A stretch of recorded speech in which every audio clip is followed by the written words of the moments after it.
Hello, I'm back. I want to talk about Generation X again some more. I've been watching this video. I'm going to post the link.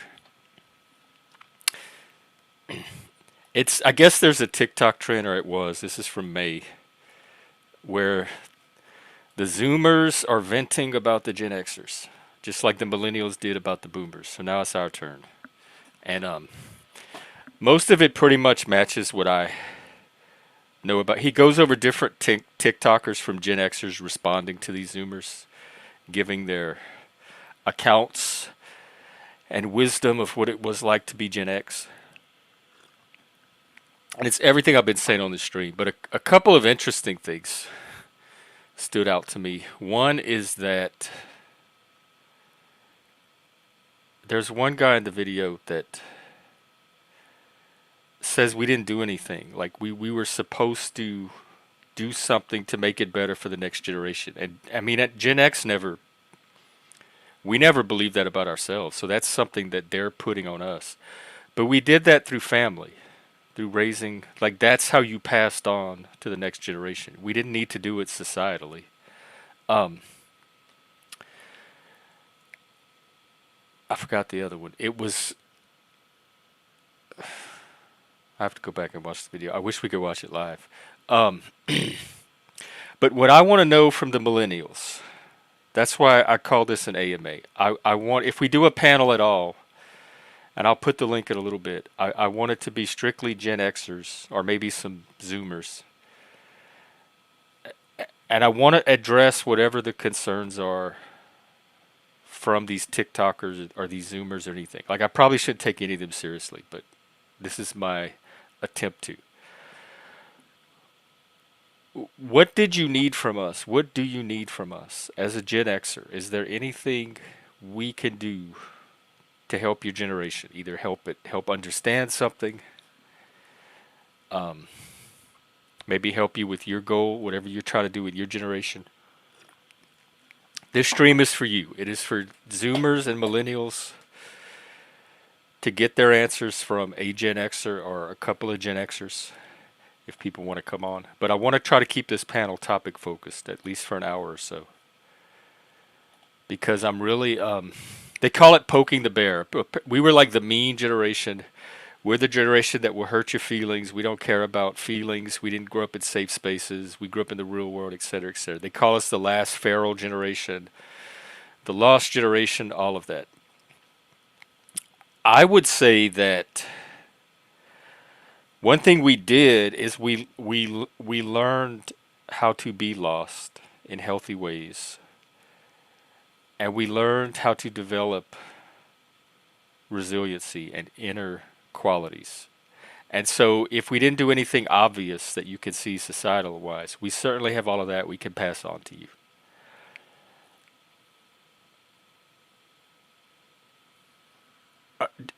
Our generation was survival.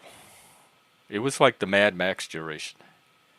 You weren't thinking about the next generation. I wasn't. Other than I thought maybe, I might end up a teacher at some point. And I'd end up in some kind of societal role that allowed me to pass on and help influence the next generation. In fact, I did do that as a teacher for 3 years. I've worked with adolescents. I've done it in that capacity. And I'm still doing it. I'm still trying to do it. But outside of that, what did we owe you anything? Or there one thing I think we can teach you to do is not be whiny little victims and look to our generation for the reason your life is not like you want it to be. We could definitely teach you that. Because thinking about it, I didn't have expectations from society or from my parents. Like food, roof, shelter. School was there to provide you the opportunity to get an education. They were not there to hold your hand and make sure you got the education. You still had to get the education yourself. Um, I think I learned very early, like how little I could actually expect from society. Because even in grade school, School met my basic needs, but it really wasn't there to provide most of what I was interested in. I got that on my own. Um, so I'm used to the system or society, or even parents, home life, family, being kind of like a home base, just like a basic starting point, like the little go go space in Monopoly, pass go. I didn't expect it to guarantee or provide me a certain type of life. I did get that type of stuff from individuals, but it was like something above and beyond that they chose to do, that they didn't have to do. I didn't expect any particular teacher to take a personal interest in me and mentor me and help me in ways beyond just what they were doing in the classroom by presenting information. No teacher, I didn't have that expectation of any teacher. I didn't feel entitled to it.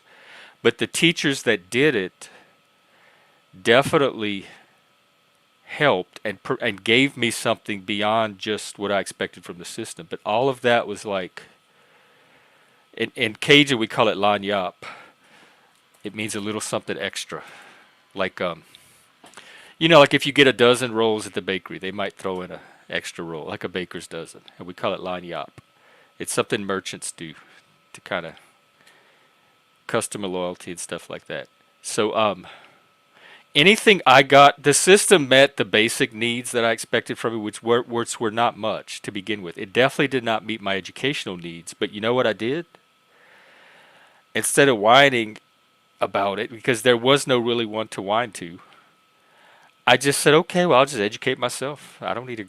If you're not going to educate me, I can stay home and homeschool myself. And that's what I did. And so Gen X was all about whatever you're trying to do. If society's not there to help you do it, then you figure out how to do it yourself. It's simple as that. It was very like self-sufficiency, intrinsic motivation, all of that. Hey, Daniel Berry, happy Monday to you. And Wombat, I see your little eyes there.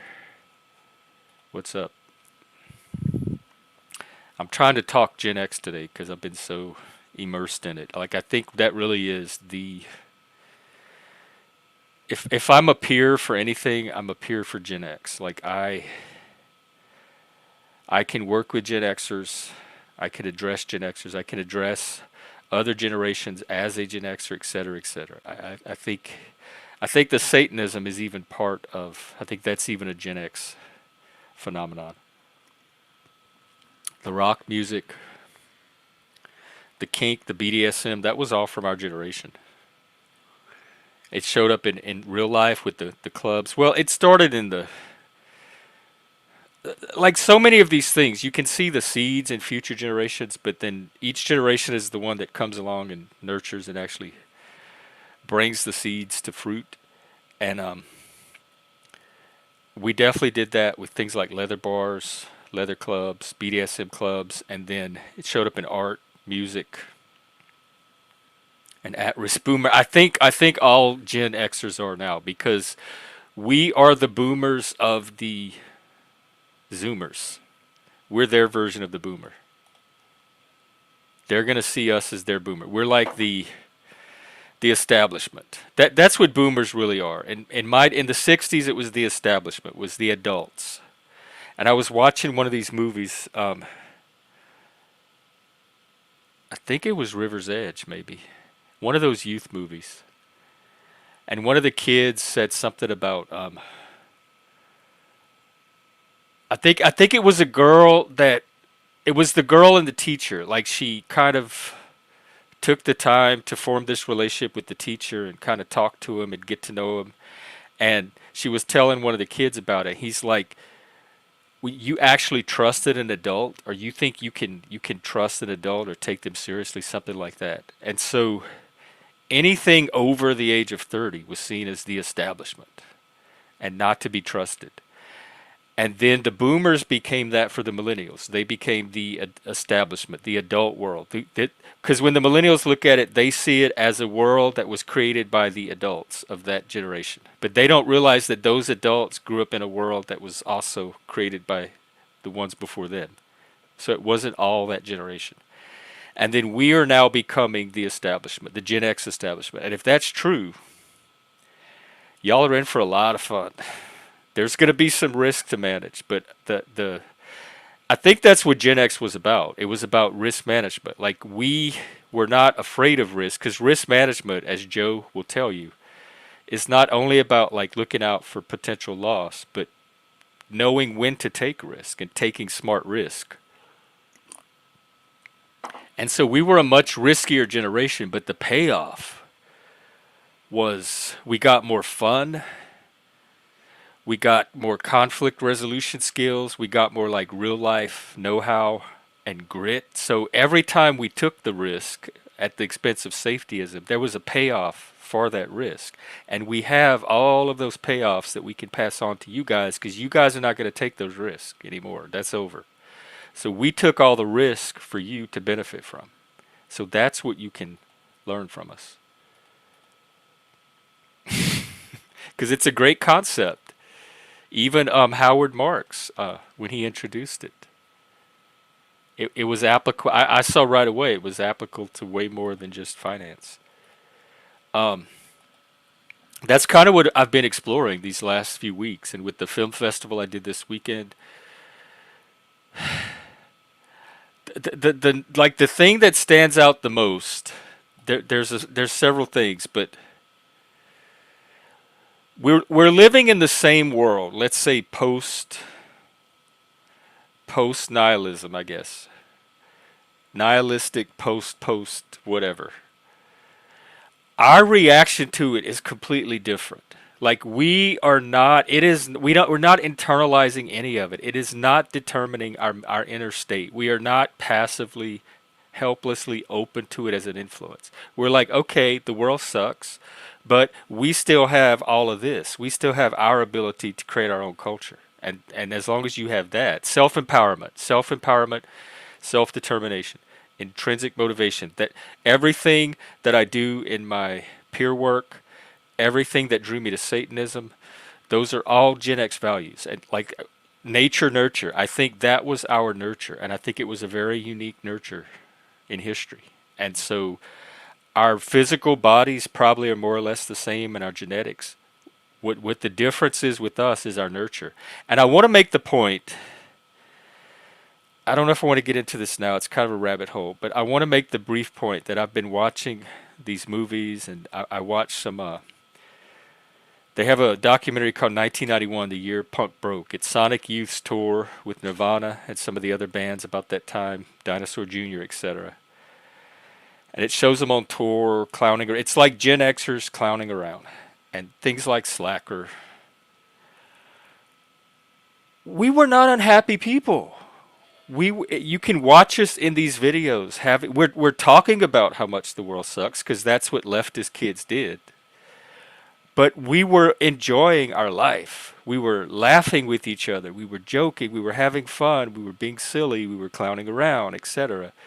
We were not a bleak, miserable generation. I think that came in with Kurt Cobain and Nirvana. And I've always tried to figure out why, even though that's my favorite genre, and Kurt was most influenced by my two favorite bands, which is Sonic Youth and Pixies. So he's basically a Sonic Youth Pixies love child. What is not to love about that? Every time I try to listen to that album, I cannot connect with it. I hate it. It's an unpleasant experience, and I've always tried to figure out why. And I was listening to it last night,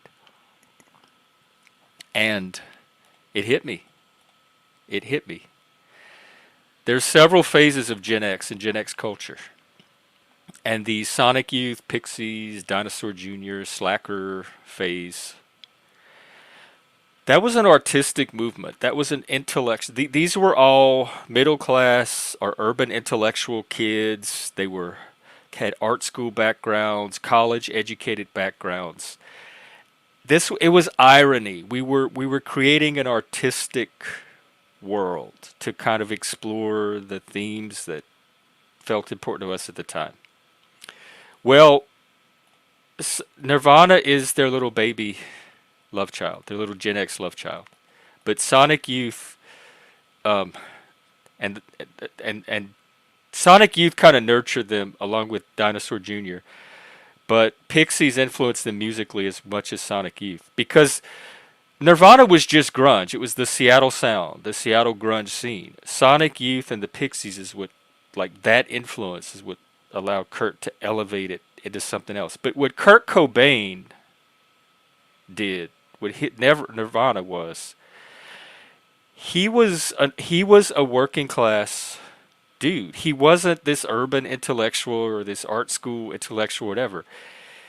He literalized all of that. He wasn't receiving it the same way I was.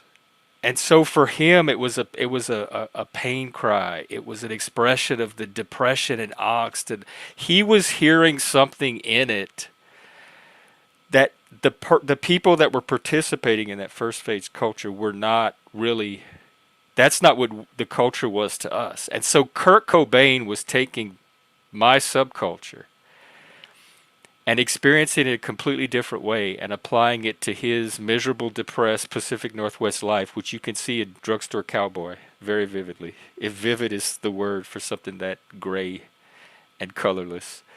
Um, it was a completely new. He had repurposed. It wasn't a continuation of. It wasn't continuity with. It was a complete repurposing of what I knew it as, which was art. And that's what that like the grunge movement of the '90s, the angst, the misery, the depression, that all came in with Kurt Cobain. But that is not what I associate with Gen X and the music that I find most relevant to Gen X. Kind of like when that Depeche Mode somehow became like the soundtrack of the alt right, and they were hearing all of their themes and concerns in the Depeche Mode lyrics. Like if you had, I remember their first album with Vince Clarke before he went on to form Yaz with Alison Moyer, and then Erasure with Andy Bell. If you had given me Speak and Spell, which came out in '81, and is about one of the gayest albums you could ever put on. It's gay synth pop. It's they're not even gay, but you can't picture any you cannot picture any of these people as straight people making this music. There's even one called Boys. It's about boys. Um, I just can't get enough. I just can't get enough. Do do do do. That album, that would be the soundtrack to the alt right. I would have written you off as just a wandering lunatic babbling. But somehow Depeche Mode became the music of the alt-right because they were hearing it in a completely different way than it was created at the time. And that's what happened with Nirvana, with Nevermind, in relation to the music that came before it. But I don't think it gets noticed because it gets studied and experienced as part of one subculture. But Kurt Cobain was bringing something completely different to it, coming from a different background, and using it in a different way than the bands that came before him. Okay, that's my Gen X music diatribe rabbit hole. Well, I don't know what you mean program. Do you mean like just the movies we watched? Because I've been programming myself all weekend. I went through probably about 10 late '80s, early '90s Gen X movies. And I can definitely see how if that's the movies you consumed, you might come away with a certain ethos or sense of the world. But I would not call that programming. There's no way to guarantee that outcome. Right. The video I posted earlier talks about they call us the latchkey kids. Like don't poke they call us the sleeping bear. Like Zoomers don't awaken the Gen Xers. Leave them alone. They're the sleeping bear, and they call us the latchkey kids. Like it's some scary thing. Like it's a horror movie. Don't provoke the latchkey kids. The latchkey kids will come after you. Yeah. Okay. Cult.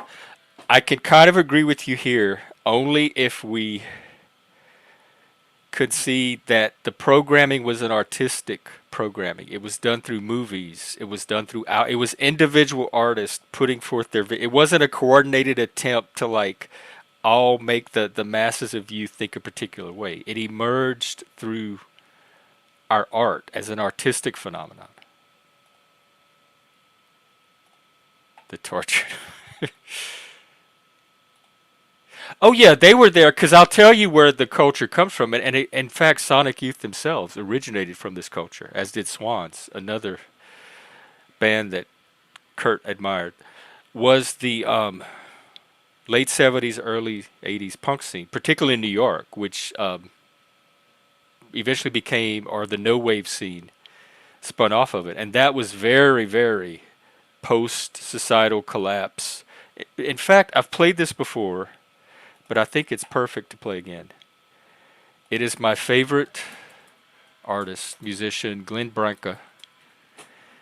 He did these kind of really distorted, noisy guitar symphonies, and let me try to find the quote.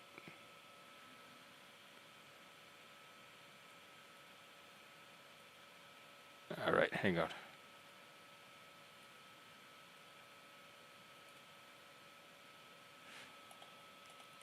All right, there's some music on it, so I'm going to try to not get a copyright strike. But I have played this on my stream before and nothing happened. So let's look at Glenn Branca because he was very influential on that late New York scene, and a lot of the ethos came from that. That's when post punk started. That's when your gothic punk started. The Cure, Joy Division, Susie and the Banshees, all of that. Um, so that what you're saying is correct, but it goes all the way back to that, and then from there even earlier to the '60s, like with Velvet Underground, Lou Reed, The Doors, that kind of stuff. Um, so I want to play this video really quick because I think he really kind of sums up the Gen X kind of no wave ethos. I think, as far as the true nature of reality, if we even understood 1/10 of 1% of the true nature of reality, I would say that would be an overestimation. We don't know what the fuck we are. We don't know why the fuck we're here. And we think there's some kind of invisible man in the sky. I mean, we're a bunch of cavemen who are worshiping the sun and fighting amongst each other. There are very few animals that kill their own kind. We're vicious, psychopathological beasts. And the only reason why I even bother to pay the slightest attention to this fucking world is because I love music. I love to write music, and I want people to hear the music. Otherwise, this fucking world is an utter waste of time. It's a disgusting shithole.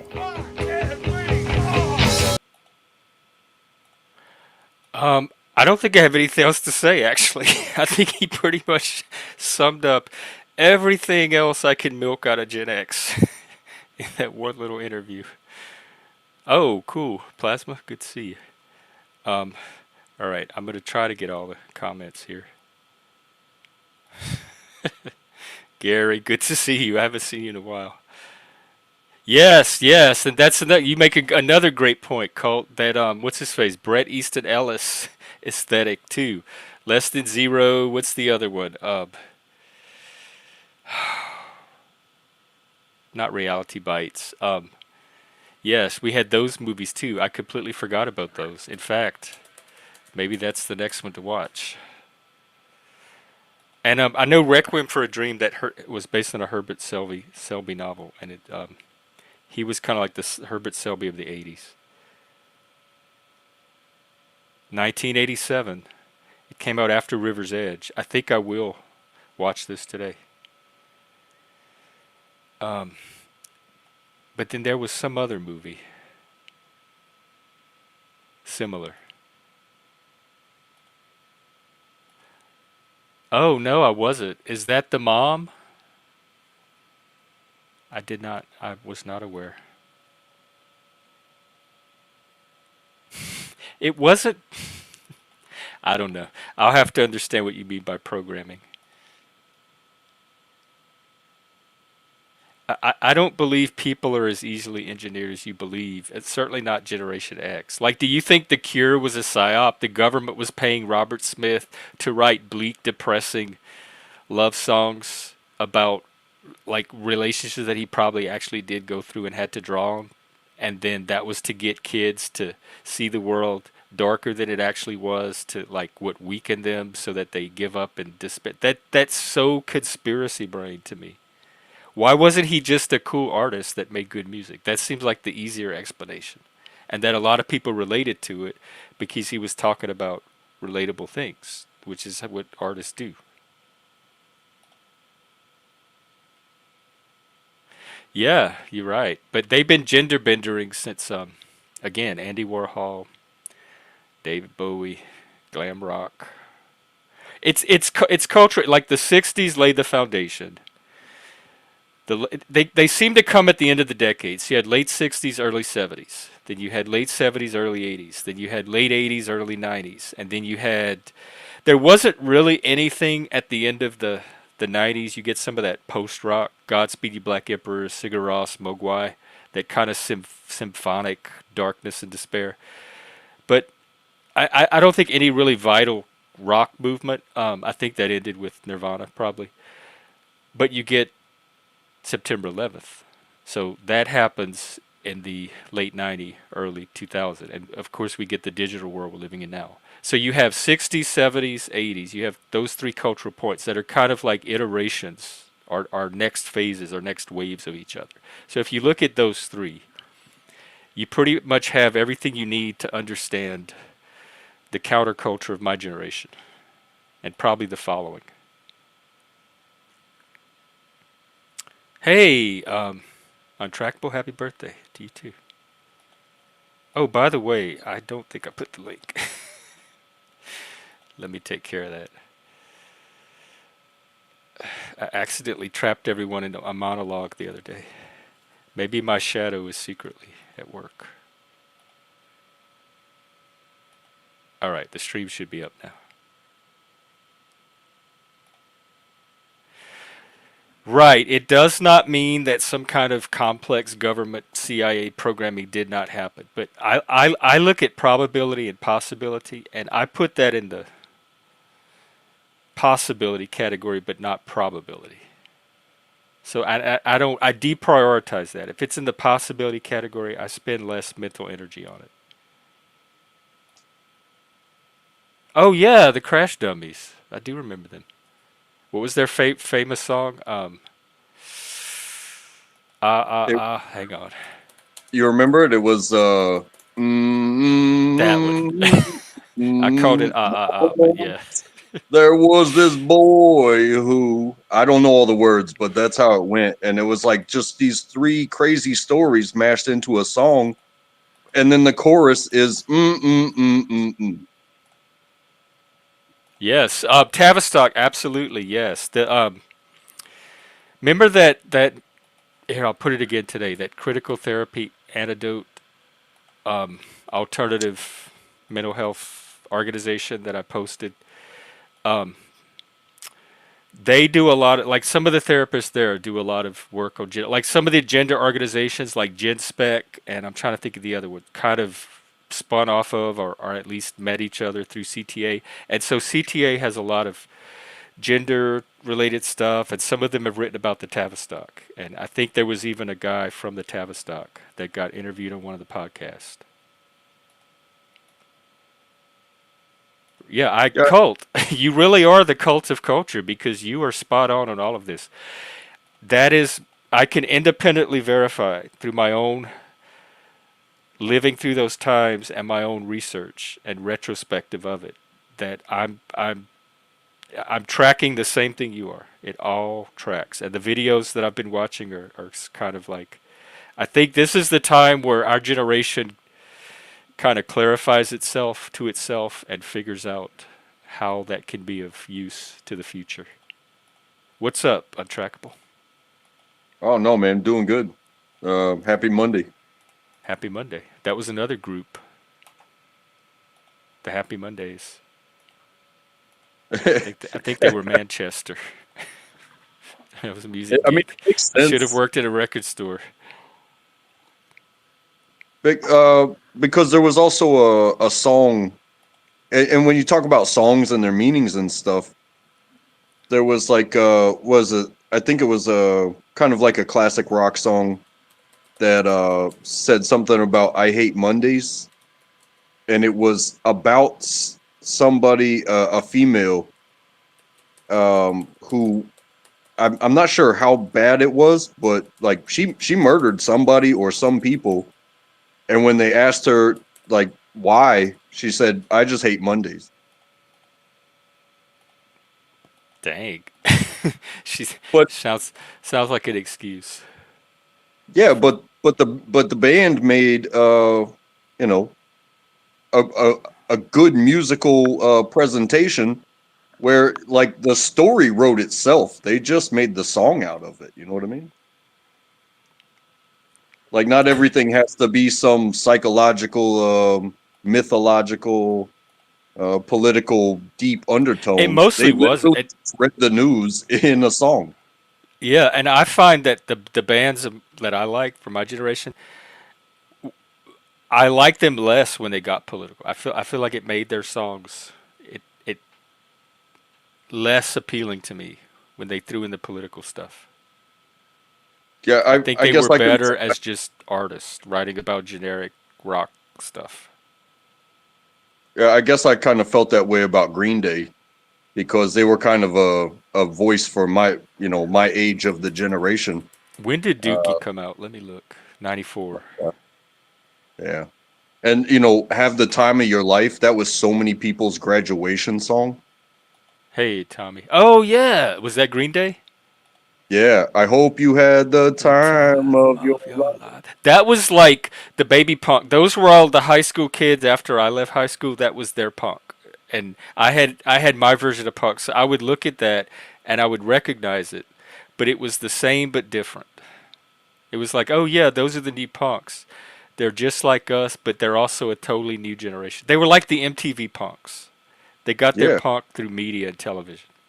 I mean they sang a song about masturbating because you're bored, and all this stuff, but just their style was just so like, does it matter what they're saying? These guys are fucking killing it. They are rocking on.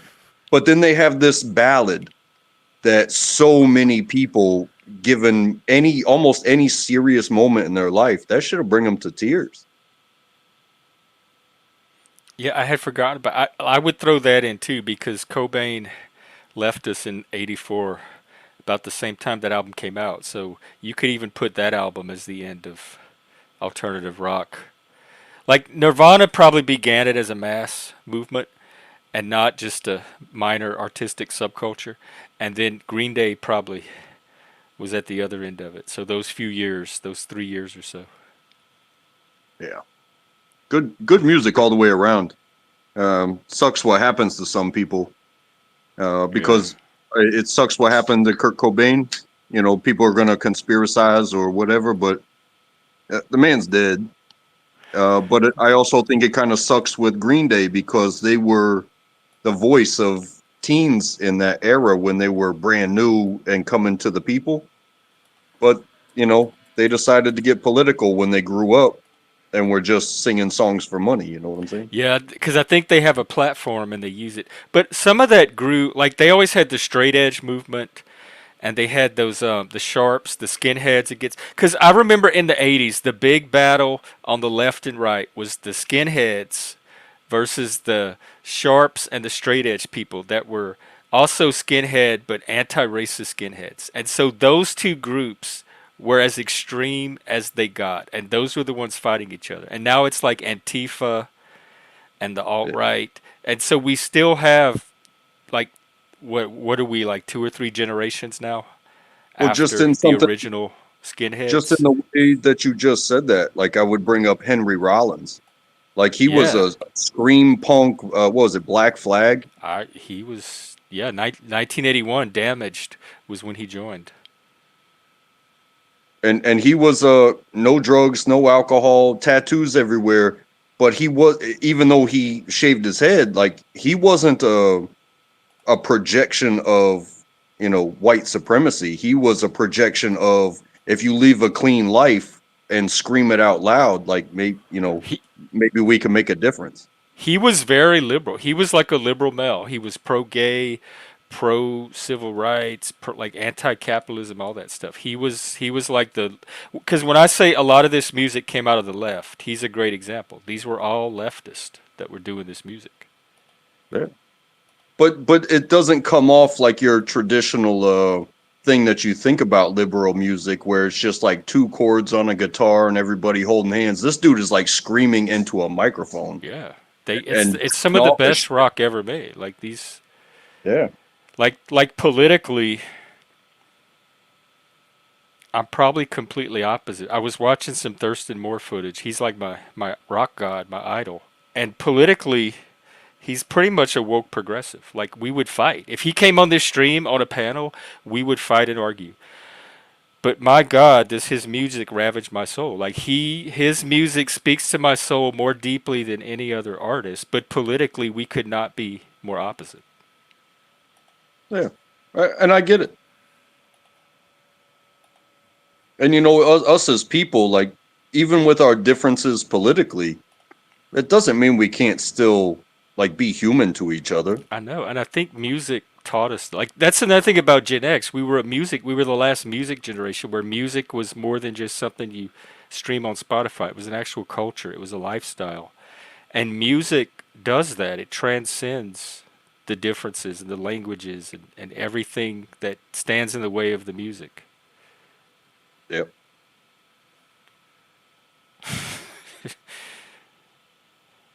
Yeah, The Nine Inch Nails. it's something about the artistic expression, because when you look at people screaming in the screaming in the streets, regardless of what side they're on, you just look like a crazy person screaming in the streets. But if you can find a way to artistically, with your capabilities, so like you got Rollins, who was like a scream punk, and you got Green Day, who was like, the alternative, and Nirvana. I'm not necessarily saying that they're making statements, but the ones that do make statements, like your Bob Dylan's back in the day, or your I can't remember but there was so many of them that they were making statements, but they put it into such an amazing delivery, an artistic delivery, that they weren't just like, "Oh, I'm speaking for you." They were just like, "Hey, man, this is how my heart feels about this." Good song. Yeah, and I think it's the music that outlasts the statement. Like that's what people are going to be listening to in 50 years, not necessarily whatever political statement of the moment they're putting in.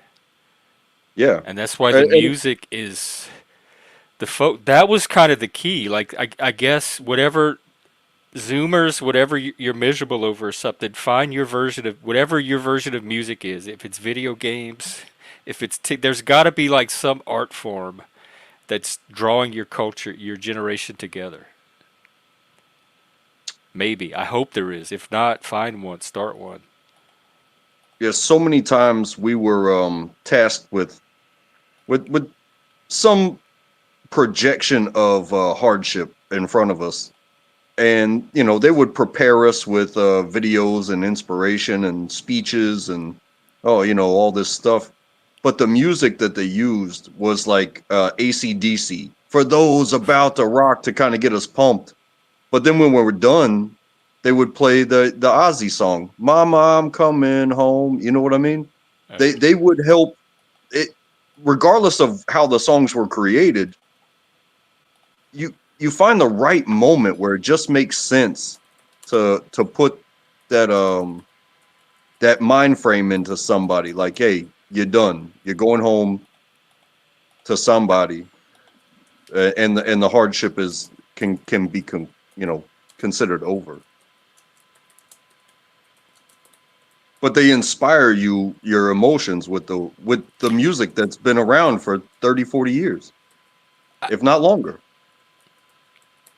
Yeah, I would even say they educate you with like they educate your emotions. I think one reason I have the emotions I have today and why I don't understand why people have such an issue with emotions is because rock culture was emo like that is where the intense emotions were. So like to hear people like freak out about emotions, that's so normal for me in that culture. And a lot of listening to that music helped me correlate them to my own emotions and like kind of showed me what the range and depth and breadth of my own emotions. So I got an emotional education from it Yeah. because you could experience the different emotions and react to the song, but then that left me with all these big large emotions as a result. And now they cause a problem for everybody everywhere else. But in the setting that I grew up in that nurtured them, they were perfectly normal. They were perfectly natural outgrowth of that subculture. And you can hear it in the music yourself. Like my emotions on this stream should be no different than listening to maybe not a Nirvana album, maybe a Pixies album, or okay, I'll go with Metallica. Any of those albums from that '90s. So if you can listen to a Ministry album, why can't you sit on a panel with somebody that's having a, a slightly elevated emotion? And does it make sense too to the susceptible, like the young minds that are out there that haven't yet experienced causes for certain emotions, but then they learn about them through these songs, and the way it sounds is how it should feel, whether it's upbeat or downbeat or however you want to put it musically. But when you hear about something before you ever meet it, it leaves a question. And then when you meet that situation in your life, having heard the song and maybe had it repeated over and over and over into your brain, it's like, oh, that's an amazing song, but I don't know what it means. But then you have a moment in your life and you're like, oh my God, I've been here before because this song, it spoke to me, but I Yeah, haven't yet experienced that. But once you experience it, like you go back to how that song made you feel sometimes. And like I said about the susceptible brains. yeah. I still remember my first songs. Like that I do that constantly. I never stop listening to that old music. I'm constantly cuz it's a lifestyle. I guess that's what I'm saying. It's a lifestyle. It's not just music. And Gen X learned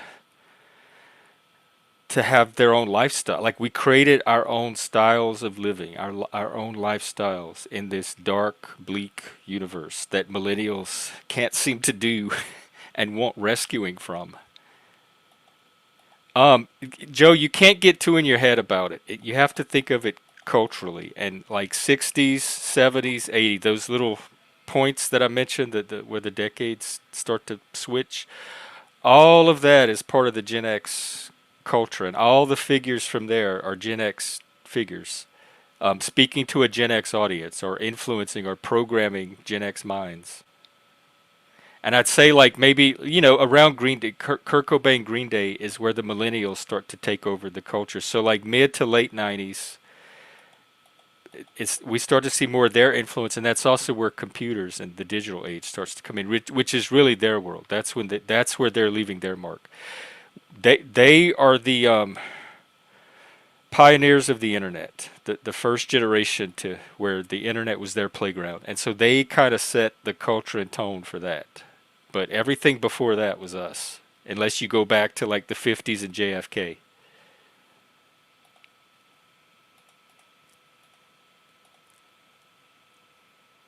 Well, something that talking to my mom about music and the music that she grew up kind of a big fanboy of, something that you're willing to purchase albums for was like the Beatles and Elvis. And the way that they were doing things like I Want to Hold Your Hand. Like that was it was very suggestive of like, hey, well, the birds and the bees is a real thing, whereas today, there's common songs with explicit lyrics. However, back in the day, it was like, oh my God, they're suggesting that boys hold girls' hands.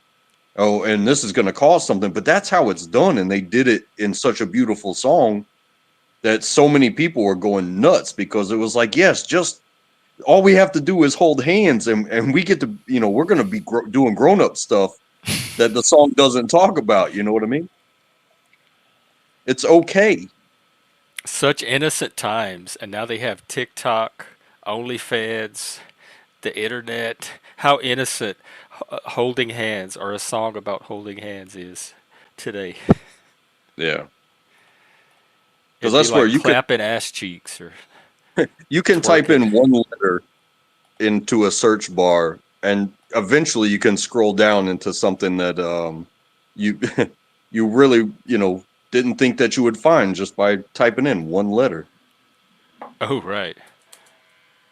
Oh, I love Daft Punk. Yeah, I remember they're a really great retro band. That they didn't innovate or begin any new revolution, but boy did they really capture the styles of the past and put a little modern twist on it. I forgot about. I'm gonna have to go back and listen to that. Yeah, Colt. We all of these we listened to. I saw Radiohead in concert before they were popular. They opened for REM, and the guy I was dated took me to the REM concert. And while they were opening, they were playing "Creep" and all their songs while we wait for REM.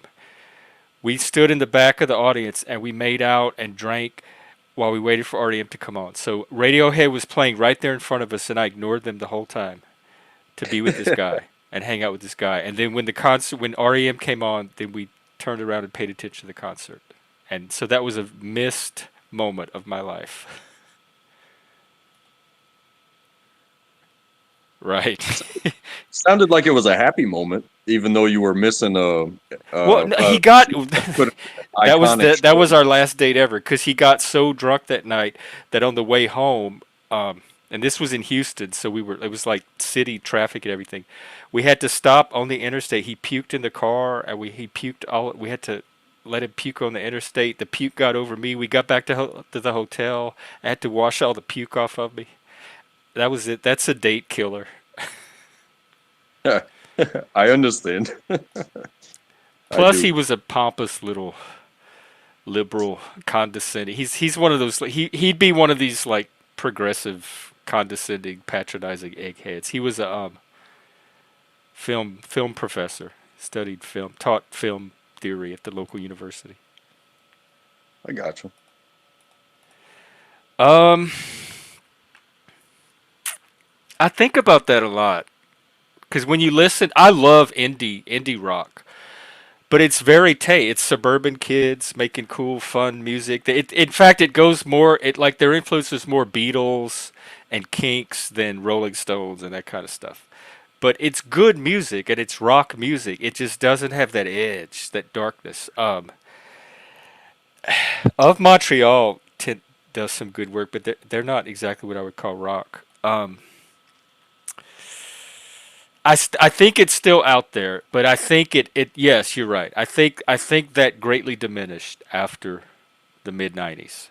I think you see it in cinema. You see it in cinema a lot, but musically, I think that energy, if that's what people are looking for, they would have to either stay with traditional bands that are still doing it, which is what I do today, or go find it in other media besides music, or go really underground to find it, like Crash Worship type stuff. Um, yeah, there's not much. There's not many situations that puke is going to improve. Right, the edge, the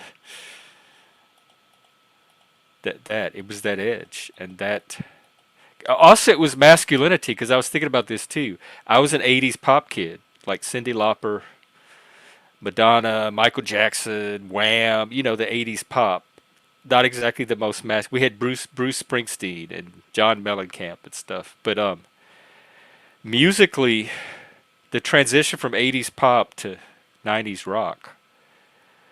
I went from mostly female bands to mostly male band. Like it was definitely a masculine art form, more or less. Although they had your riot girls and your rocker chicks sprinkled in there, so it was a very like it was. That's another generational thing. It was very co-ed. It wasn't strange to see a female bass player or a female lead singer or something in a rock band. But it was definitely a gender shift too, shifting from '80s pop to '90s rock. And Also in that time to this frame, day, I associate masculine energy with rock music and the electric guitar.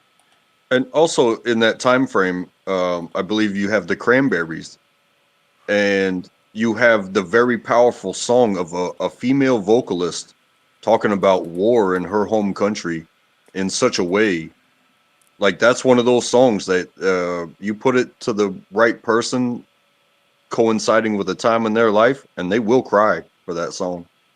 I've cried to that song. Yeah, you're right. And you that was '94 too. And you had like before you had like Sinead O'Connor, Yeah. Tori Amos, Alanis Morissette, all of those like the empowered female, their voice was finally being heard, and some of it was brilliant. Like some of the lyric writing that came out of the females, going all the way back to like Kate Bush, even brilliant. I think there might be better, more female lyricists that did better than male. I think if I look back at the lyrics, I think the ladies might have it when it comes to lyric writing in the '80s and '90s. And Yeah, and during COVID, she does gifted advocacy, and I think she has a gifted kid, and she was doing a podcast on giftedness and neurodivergence, and she would like show you slices of her life and her home life and how she interacted with her kid. It was amazing. I was like, wow, Alanis Morissette is doing the same type of work I'm trying to do, and she was great at it. Yeah, that's that's what made Vegas such a cool town, because like all your '80s stars would come to the motels, the Go-Go's, the B-52s, come into a casino near you. The Breeders, yep. all the breeders. She was the bassist for the Pixies before they split off and formed the Breeders, and originally did it with Tanya Donnelly from Throwing Muses, another overlooked, What underrated was that song band. about breeders? Was it called Last Splash or something like Yeah, that? the one with Cannonball. Dun dun dun dun dun. A Gen Yeah. X classic. Oh man, the good times. And I know, I don't do like shows and concerts. I've been to a few, but when I think of those songs, I can think about where I was in times when we would either, somebody had the CD, or when it would come on and like we're riding in the car or something, and it create, not that the song created the moment, but that it fit so perfectly when it just come on. You know what I mean? Those were the times of our life, days of our life, whatever that song is. Hey, Vinny. Yeah, I'm the same way. It's also like a card catalog, an archive system for your memories too, because I can correlate my personal memories with the music around that time, and then use the music to take me back to personal memories, and then I could explore them Yeah. through listening to the music, or sometimes through movies too. But it's easier to do it with music because you're not distracted by the plot, the visual, the storyline. You can just let your mind wander to the music. Like if you wrote a movie about my life and you're watching the all the things that I've done, being told in a picture story, the soundtrack probably wouldn't make any sense because I've listened to damn near everything. Um, but I'm not the music person. I can't even tell you who some of the best bands that I've ever heard. But when those songs would come on over and over again, it created moments, lasting. Hey, when I was here, either this song was popular at the time or this song was actually playing at the time. But like the soundtrack would have no consistency to it because it's got everything from like the Cottonmouth Kings to the classic rock that I had to be taught by my four family. You know what I mean?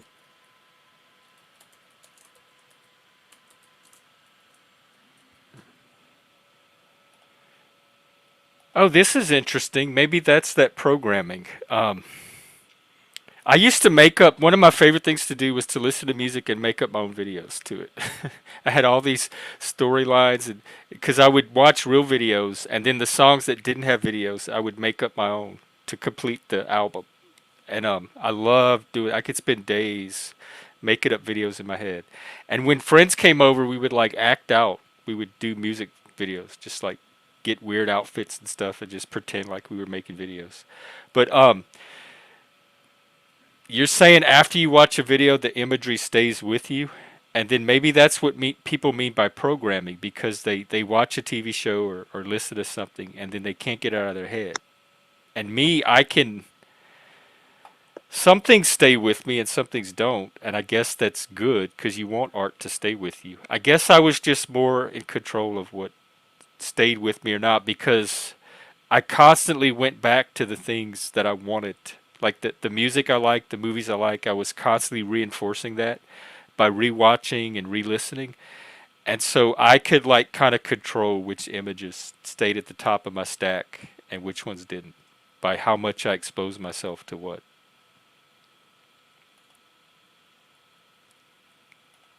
I've had moments where like I was working in the like a rental car place, and I was in charge of cleaning and fueling and servicing the fleet. And we kind of had a standard that, you know, you would set the radio to NPR Ugh. automatically, just NPR. But that doesn't mean that when you're working with the car and you're going to spend the X amount of time with it, that you're not going to like be like, hey, I want to hear some music, or I want to hear sports radio, or I want to hear the news, or, you know, from whatever channels are out there. But I found myself like I went through a breakup, and I had been listening to country music. So every time I would get in a car, I'd turn it to the country music local station, the top 40s, repeated over and over again every hour. But what would wind up happening is the only part that would sink in from the music was those sad country songs. And I was already in a sad mood, and I felt like I was being sucked in to the sadness. So I changed the radio station, started listening to sports. I changed the radio station to something else, you know, like modern, I guess you could say modern rock type stuff. It didn't necessarily help, but those when those sad songs cling on to you, and you are emotional, and it affects, if it affects you, it's almost like shaking hands, but it's pulling you in that sadness direction. So Yeah. eventually, probably for about a month, once I, you know, got tired of being sucked in, I just started turning the radios off. Like I would set it to NPR like I was supposed to, and I would just turn the shit off and concentrate on. And that helped me so much, just turning it off. And I eventually turned it back on, you know, and jammed out to whatever.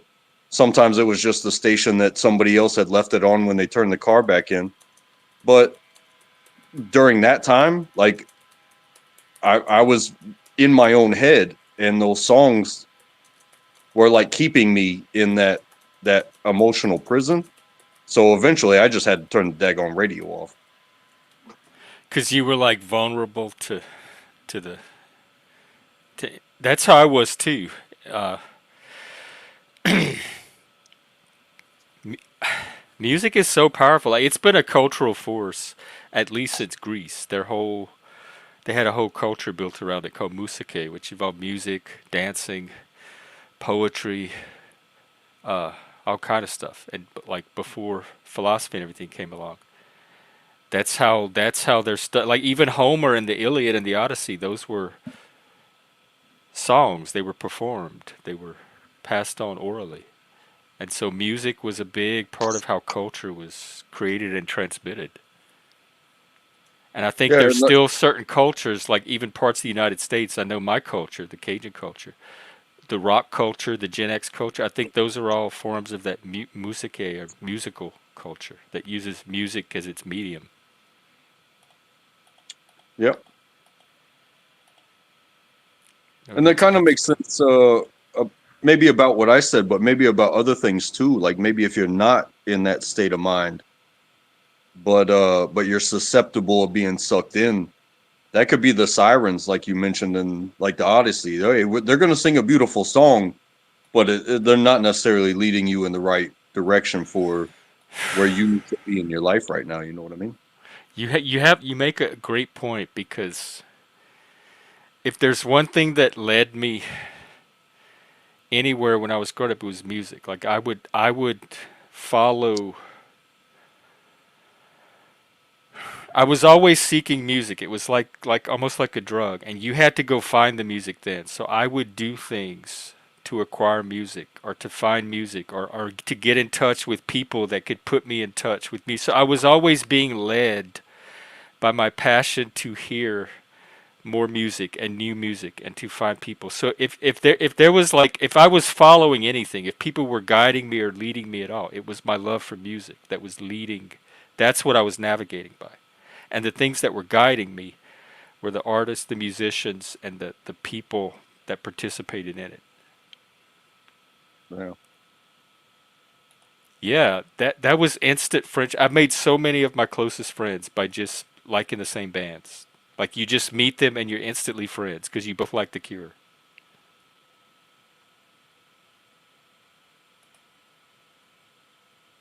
And it can even be one of those things where it's like even if you are different people, and again you both like the same thing, you won't know whether it's the same reason or a different reason until later.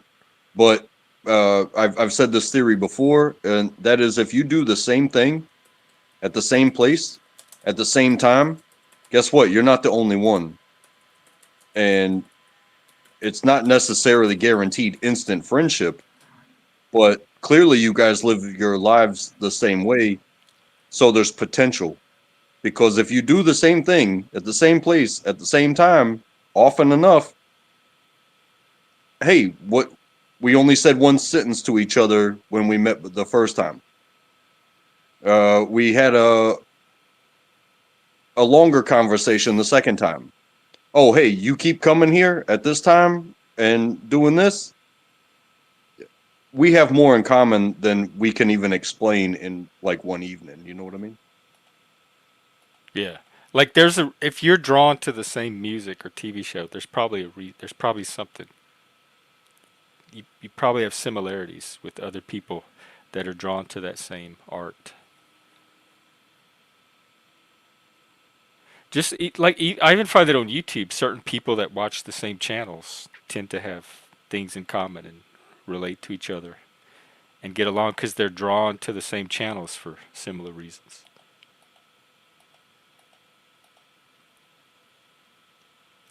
Yeah, and it can be like this as well as like the first time you put yourself out there and you get positive reception, you might just lock in. You're not gonna maybe you're not gonna lock in or seek another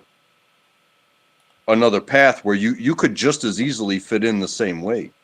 So like and no way offense, but I see this kind of like in the music and fanship stuff like just for an example, the Juggalos, the guys that follow the Insane Clown Posse, maybe they feel some sort of way inside to where it's like, okay, regardless of what you like or do out there, when you opened yourself up, this is where you found yourself, and next thing you know, you're a Juggalo because you found people that the group Yeah. in and of itself, it's a very loving and caring and acceptive group. Were you a Um, juggalo? no, Oh. but I see it and I get it. Were you a I brony? get, Maybe the bronies are the same way. It's these I, little I subculture. It doesn't really matter if it's juggalo, brony, whatever. It's some kind of subculture that holds people together somehow. yeah. Yeah, I do with Angelina Jolie. We'll probably watch that one too. To this day, like when I think of tech and hackers and all that, that movie still influences how I think about technology. It was very it was a decent movie. It was like fun as a movie, but I think that movie probably did more to influence the way I visualize technology, the future, and how it works than any other movie. Because that's kind of like that's right smack dab in the middle of Gen X, but with the shadows of the future reflecting into it, because it's showing the beginning of the cyber age, but from a Gen X perspective. Which movie was that? Hackers from Is did that have Robert Redford in it? No, I think that might have been Sneakers. oh yeah, that was probably Sneakers. It had Angelina Jolie and Johnny, what's his face, Johnny Lee Miller. Okay. Yeah, no, I'm thinking of different Yeah, it's movies. it's this hacker. They're like rebel. It's this girl and boy, this couple, and they're little Gen X rebel hackers that are trying to hack into the computer systems of corporations and the system and all that to try to bring it down. Which is Hey, appropriate for Gen X. Like we confront technology right away with rebellion. Hackers was probably a Gen X thing. That's all about breaking the rules and hacking the Gen X was we hacked everything. Latchkey kids had to hack everything. And the hackers, the tail end of our generation learned how to apply it to computers, but we were hacking all kind of shit before that. Like apple bogs and like we could hack anything. To get high, to have fun, to make our TV work, whatever we needed to do. To listen in and on cell phones, cordless phone conversations. does it make sense too that like the way that we look at hacking now, I think now it's seen as a tool, but also as almost like a terroristic activity. But back then, in those movies, both Sneakers and probably Hackers and other movies as well, where it was like the perspective was flipped to the person that's probably quite technically breaking the law and in their access of the newly found technology. They were seen as the good people, and I'm Yeah, not against it. yeah, they were. They were the heroes. Hacking to me is just creative problem solving, Yeah. and so it's creative problem solving applied to computers. I mean, hacking and slacking. That's kind of what Gen X gave the world. Um,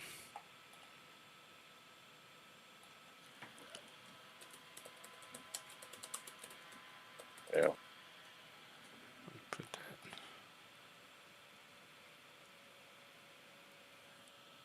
Hey, I have to handle something. I'll be right back. oh, sure, no problem. If you get hacked, you didn't manage your risk, like firewall and all that. But like a really good hacker could probably get through all that. I just assume if I'm up against a hacker, there's no risk I can manage ultimately that's going to stop it. His skill is going to outmatch my ability to manage the risk.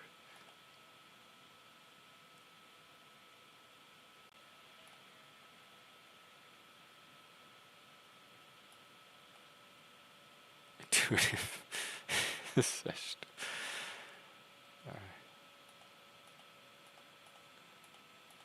All right, I will wait for Untrackable to get back. I very much enjoyed this conversation, but I think after that I might do another break and possibly go find a movie to watch. Now that we're in the 90s, we've kind of covered that little Gen X transition period. And the 90s were just known for really good movies. There's not particularly any, they range all over the map. Well, I don't know. Should we do it today? I've been meaning to watch it for a while now, only because it shows up as a metaphor so often, and I need to go refresh. So when people talk about we're trapped in the matrix, the pills, all that stuff, I just didn't find it that great of a movie. Artistically, the acting was average. The writing, I did like Sense8, the one that the Wachowskis did, that Netflix series back in the 2010s.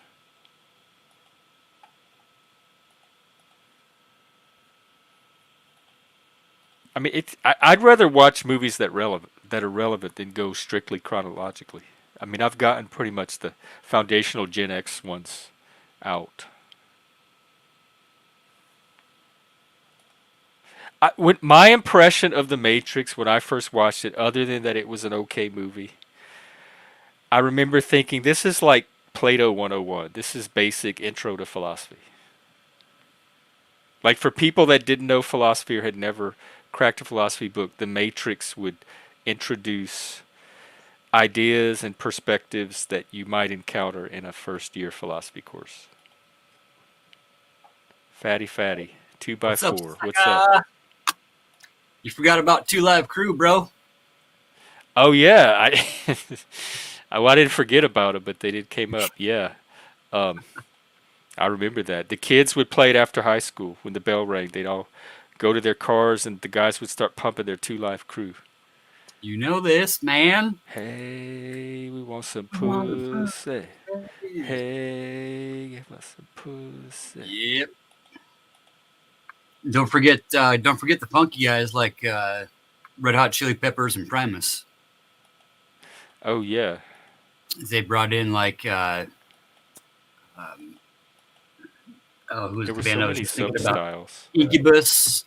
God, who was the other hard funk band? Incubus, and there was the other guys from Seattle. Oh, look what Plasma's saying about your camera. yeah. He said your frame rate or something is off. Yeah, they broke the frickin' 8-inch fiber in the subdevelopment down the road, so I get like a quarter of the bandwidth I'm supposed to. Oh, okay. Yeah, it's been like that for a while. They're supposed to fix it this week or last week or next week. Who fucking knows? Yeah, man. Like Trackable saying that you always remember the first time you hear something, right? That first time something really resonates with you, where you were at in your life, whether you're, pissed off or in love or emotional breakup, whatever it is, like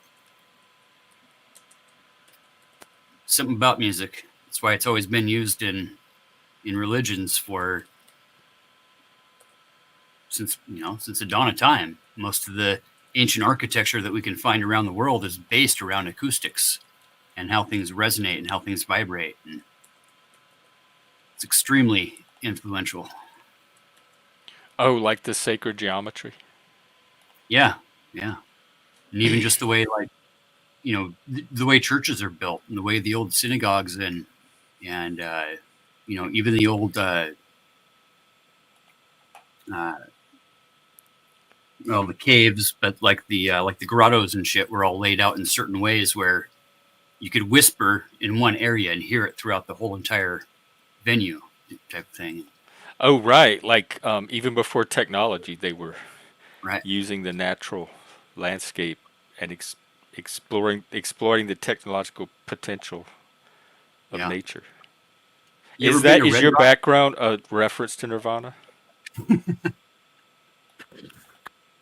Kinda. I don't know if you could put a naked baby on an album today. Probably not.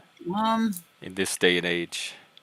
I mean, Sexy Red shows her booty on her thing. Oh, well, so yeah. Oh, I forgot about all that. Cardi B and you probably could. Cult of Culture. I'm going to put this link. I watched it earlier today. It's about the simulacrum, Baudrillard, and simulation, and so you might find it interesting. It talks about exactly what you're bringing up. Yeah, that's why I like it, because of the questions. I love. It's like a never-ending activity. Right. I don't do it for closure. I do it for the openness of it. Yeah, man. The first Lollapalooza I went to, whatever it was the first one at the Gorge and George. Was that the original with Perry Farrell? Yeah, right. And it was Jane's Addiction. I think it was what 91. God, it was sophomore, junior year. Yep, 1991. Yeah, so that was like, I was one of the first guys to have my license. Jammed a bunch of people in the freaking Subaru and went down there and the Gorge over here. in Yeah, Washington? yeah, down in Oh, Central Washington. wow. Yeah, the weekend before that was always the Dave Matthews would always, he was always touring and going through there. So it was like the Grateful Dead, and then the next weekend was Matthews, and then the next weekend was Lollapalooza, and I could make so much money working the parking lots at those three shows. Where were you working, Fatty? Oh, little Smurf houses. Okay.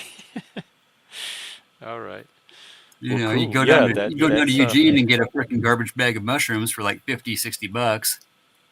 Take them up there and sell them for $50-$60 for a pinky bag, and roll home with like 10-15 G's.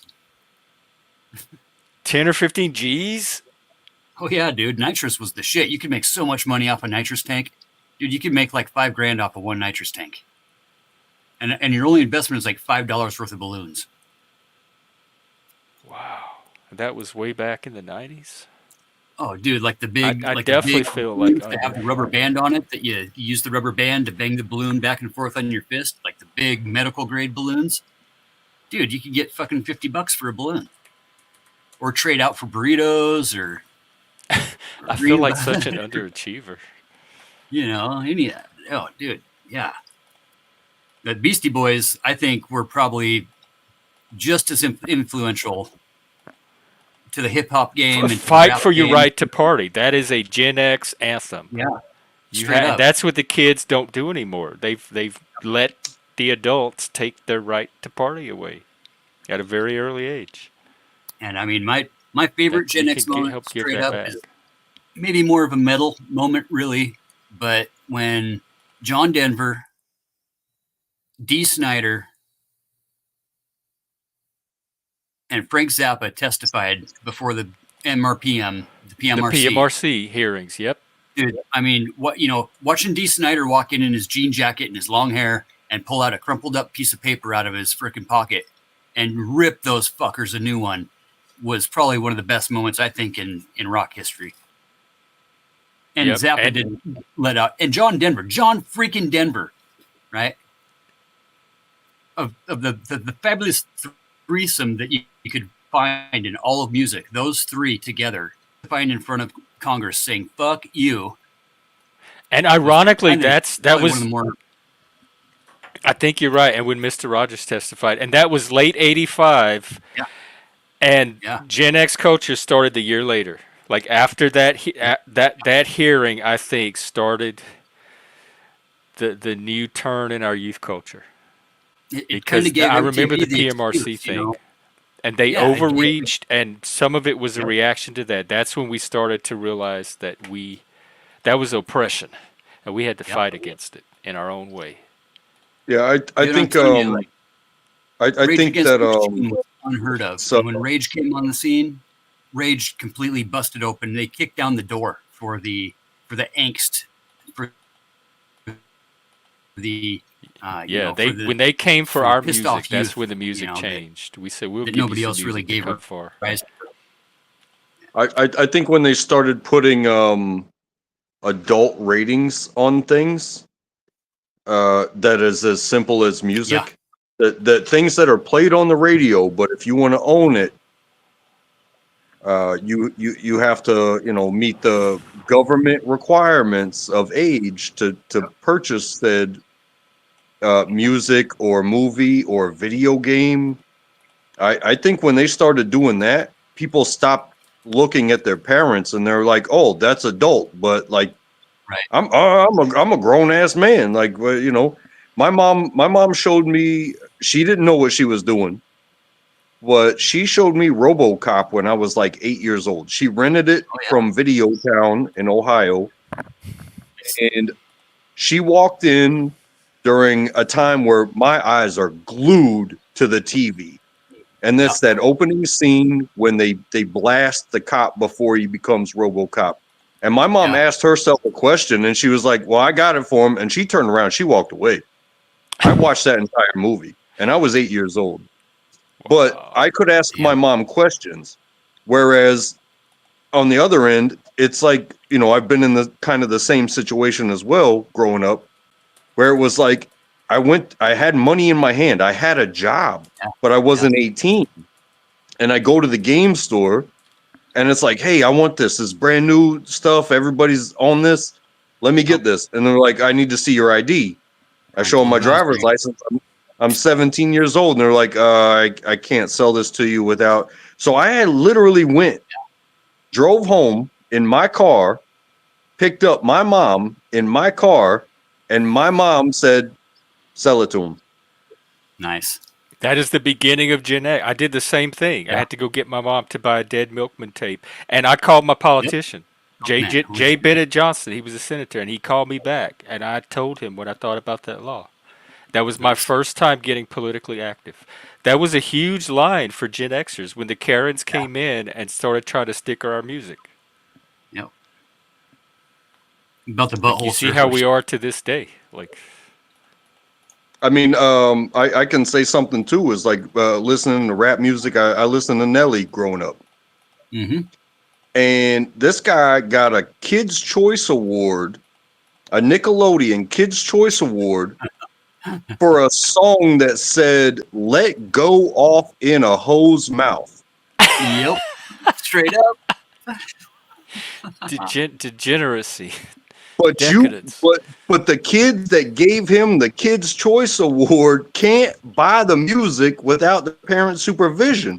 How do you tell me how that happens? No, Karens ruin everything. They're not logical. They're just control freaks, and they ruin everything. Yep. Bad Karens. Everybody had an older cousin. He did the right thing. He told a message about how real life is, and he disguised it with beautiful music. And they just can't have that, can And now they're coming after misinformation. Did y'all see that Hillary video? Hey, I forgot to play it. Hang on, because Fatty, I want to get your opinion of this too. What is it? Oh, Hillary's at it again. Oh, God. Hang on. Let me pull it up here. Oh, hang on. Saw Butthole Surfers open up for Nirvana.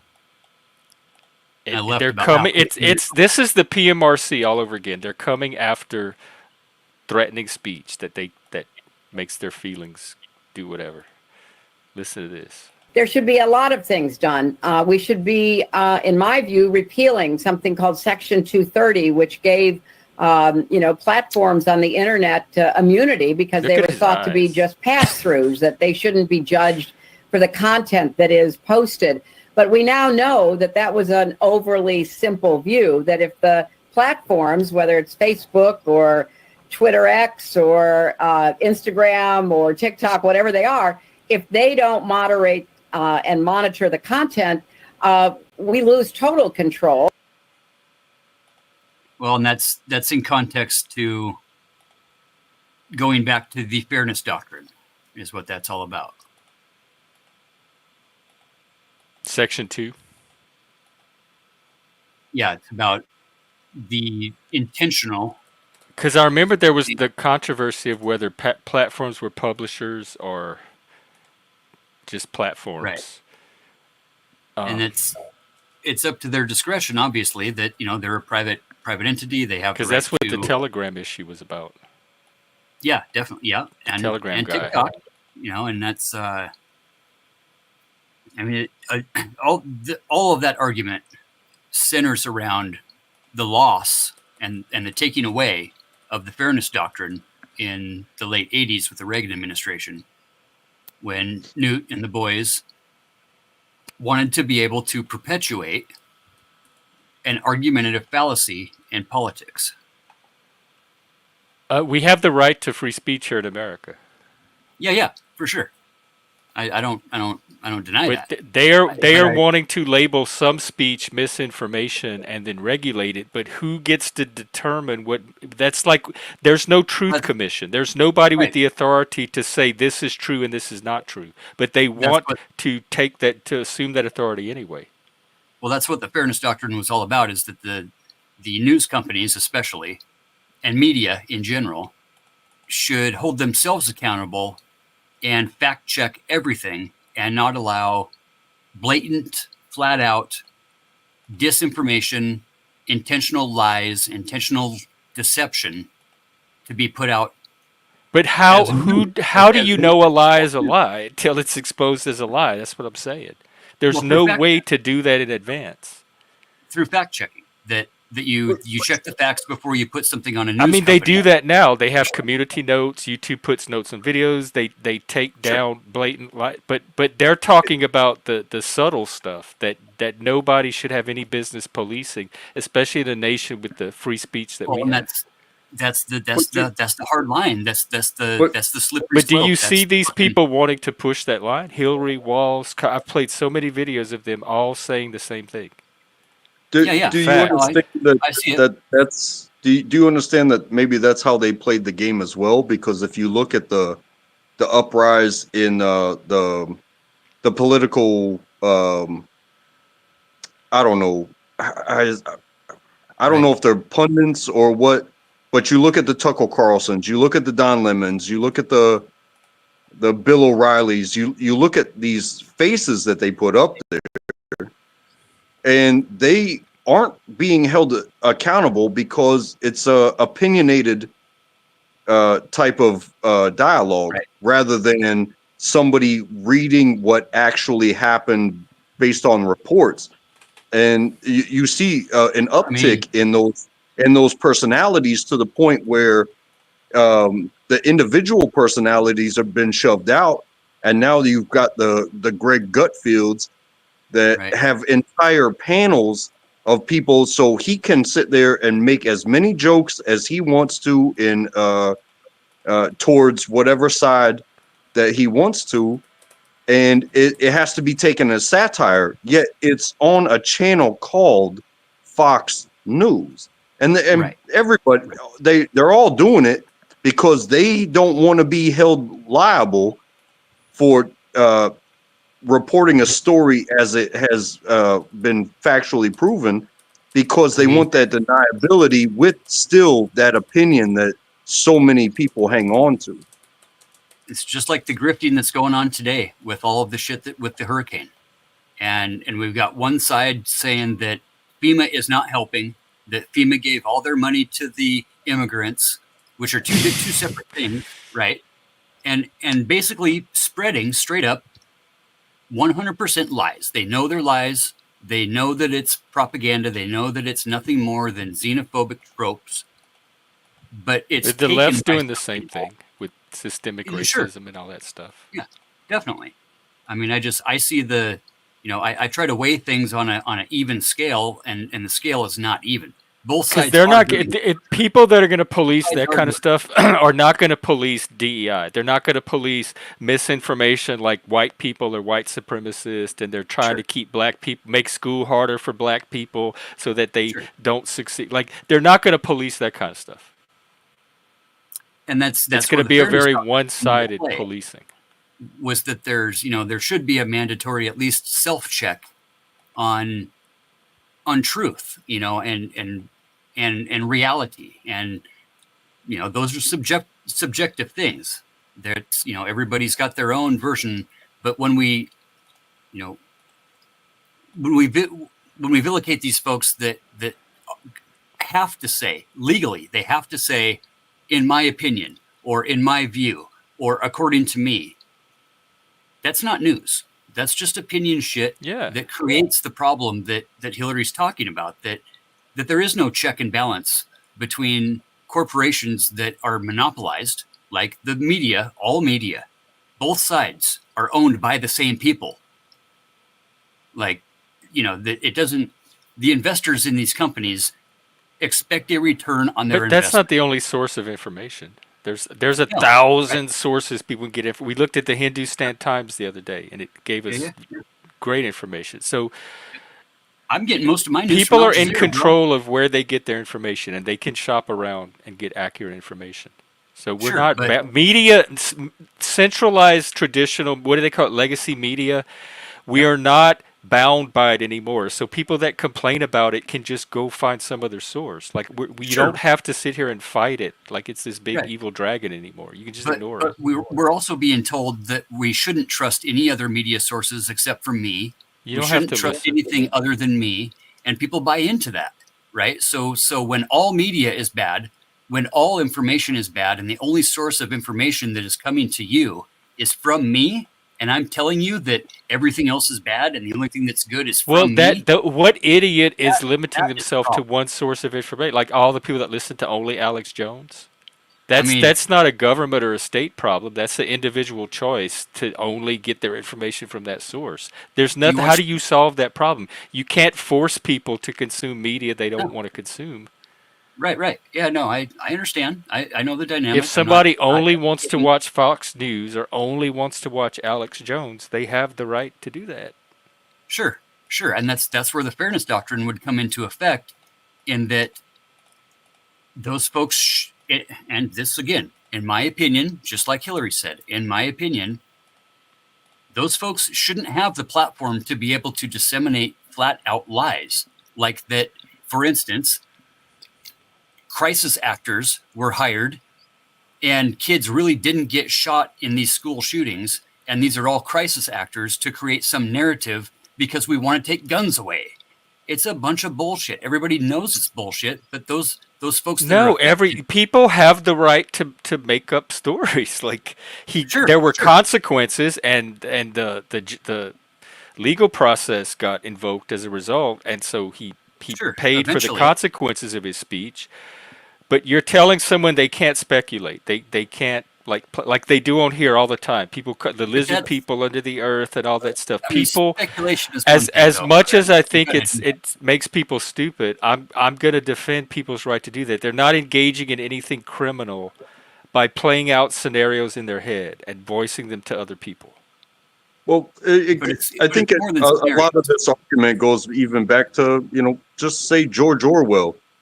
He right? was reading a story, a Yeah, fictional story that maybe not everybody caught as fictional. Maybe it wasn't displayed as this is fictional, but it was presented in a way as if it was a news alert. on the radio, yeah, and the whole freaking And world got crazy about it. but if you feel threatened by an alien attack and you topped yourself and took your whole family with you, is that George Orwell's fault? Are you talking about H.G. Wells, the War of the Worlds thing? Oh, did I get it The wrong? the radio HG, the radio play? Yeah, yeah, yeah. Orwell was, I guess, Yeah, 1984. I don't I think they were intending to do a radio play. They're like, let's reenact War of the Worlds. It'll be a cool, exciting piece of entertainment for people. We'll put it on. I don't think they're responsible for people's reaction. Like, I don't think they saw a way to predict that people were going to actually take it seriously and freak out. I think that's on the people who don't know how to discern reality. check out the new Ministry album, Oh, they came up with a new one? dude. The new Ministry album is 100% righteous, bro, and they talk about a lot of this stuff in their music. They always have, you know, Blabbermouth. Wait, Uncle Al. Hopium for the masses. Yeah, dude. Every song is pretty politically biased. I'm not going to tell you that it's not. They're Like, definitely, are they woke? and have Woke biased? always been, Or Eminem anti right biased? wing, anti establishment, so to say. But So, there's, like, it's not hard to see that a third of America is brainwashed. It's really not hard to see it. Even those that are brainwashed how can do you admit that they're see somewhat brainwash? What does brainwashed. that mean? How do you see brainwashing? Like people that think like flat earthers, are they brainwashed? No, I wouldn't say so. I think they're part of this uh, this dichotomy of question everything, and I'm all about that. Question everything, Yeah, but or verify. validate and verify. And we forgot about that second part, right? It's all about questioning everything, but to question everything that we've ever been taught ever, just doesn't make sense to me. That I mean, there's You don't have to question everything. You question something when there's a reason to question it. right, but I'm not going to question Nicholas Copernicus or Galileo I'm going to trust the fact that they knew the Earth was round because the math. Well, you don't even have to trust them because there's plenty of scientists that can verify their Right, because it's observations. verified, right? So it's like, it's the intent is the thing that when we lost the fairness doctrine, we gave the news sources the ability to just flat out flagrantly lie, and they know it's a lie, and they are intentionally pushing something that is propaganda. How do you know what people know and don't know? You don't. We verify, right? We verify. So like propaganda doesn't matter what the information is. Right? And the left is lying too. So they're all the Yes, sides have liars. We can find both sides liars on do. all the sides. I'm not saying one side doesn't. They both do. They definitely do. But there's a concerted effort, definitely more so, from my opinion, on one side to sway things because of and through false information and ideas, right? The idea is the propaganda. It's not the information. The psyop, okay, just the word. Yeah, I've you said this can't. before. There's no way to criminalize ideas. That's not a No, world there's not. that we want to move toward.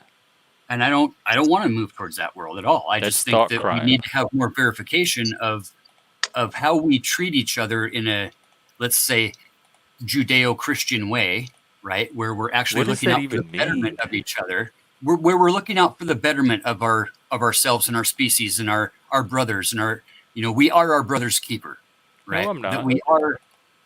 Well, that's That's your morality, but don't put that on sure. me. I'm a Satanist. That's not my morality. Don't. Right, but you do believe in the betterment of the entire species, right? That we're not here to lie to each other and fuck with each other. We're here to make things better, right? We're not here to make things worse for each other, right? That's just a common. Well, that's you. You say that. I don't. No, That's I'm not asking necessarily you though. why I think I'm I'm asking. here.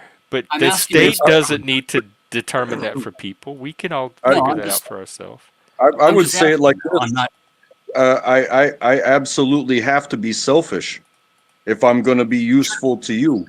So Yeah. if you want me to be good to you, I have to have this selfishness. I have to take care of me. And when I see things, I can't always react because it may not be best for me. But if I'm going to do good in my reaction to what I see, or to ignore and move on and go home to my family, sometimes just being selfish is what's best for everybody. Yeah. No, I agree with that. We Hell's have to sake. be our best self before we can be the best that we can for anybody else. No, we don't. You just do. If you try to do something, do it. You don't have to, like. No. These are just in general terms, though, Jeff. It's a. Well, we started talking about misinformation, like this policing of misinformation, and somehow we got into these moral prescriptions for how people should live. Maybe Joe And can clear that's it up for us. morals and ethics are kind of what. Yeah, but what does that have to do with misinformation? Like the topic of Hillary wanting more regulation for these platforms. Is it morally just? Is it okay? Just the word "just," right? Is it just?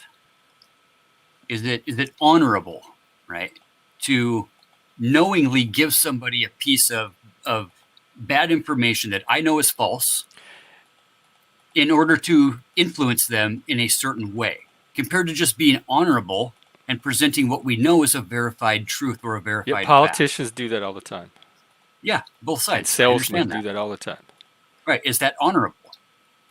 I was talking about the law, like Hillary and them. Their push. It's not about honor. It's about making policy to regulate speech on the platform. So I don't know why morality or honor or anything is coming into this conversation, because that's not what Hillary was talking about.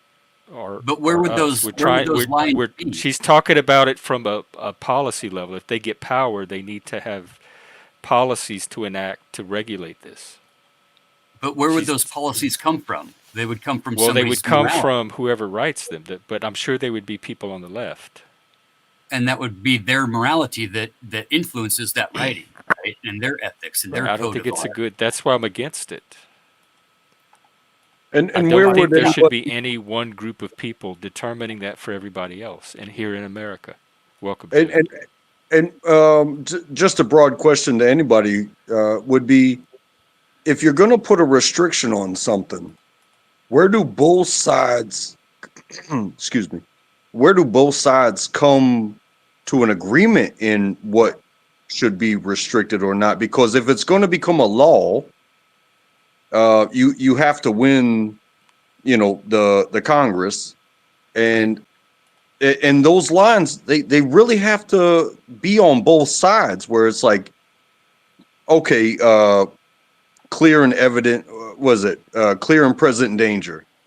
Yeah. When you have the capability, you got the motive, things like that, the location. But when you're just, shooting the shit and you say some craziness, yeah, maybe it's just the top of the brain craziness. Where would both sides come to an agreement on the restrictions? Because I understand, I get it. You shouldn't be able to just say whatever, because maybe it is credible when you say whatever. Not laws. But I don't think we build our society for the lowest common denominator of people with mental disorders and walk on eggshells just not to trigger people with mental disorders. That's not how you run a functioning society. I suspect that whoever is imposing more strict speech, whoever like the party is that's doing that, is unlikely to do it like fairly or even-handedly, and that it's almost certainly going to be tilted one way. This but Ministry album sounds awful. and that's probably why clearly we don't have these restrictions. And if anything, if you look at the things that have gone on under these, whether you call them platforms or what was, I forget the other word, but if you're gonna operate under those, then when actual crimes are committed through these uh, uh, places, Yeah. that's when you get like he Instagram lived a drive by, or people have been shot on live, Oh yeah. but there was a lot of commentary beforehand that was like, hey, I'm about to pull up, and stuff like that. How, you would have had to have drawn a line against something that was said before to prevent that from been done live. I'm not going to say it would have prevented the act. I'm saying it would have prevented the act of being done live. But Right. where do you draw the line, or do you just collect the evidence Well, and I think be we like, have hey, lines. I'm a third party and everything's right here. It's cut and dry case, you know. I Well, and think it's we have lines about shooting people on stream, though that's not what the issue is, because YouTube already has certain lines that it does enforce. It's things like Fatty said, of if you have an opinion about something that you believe that's not true. well, But not even that.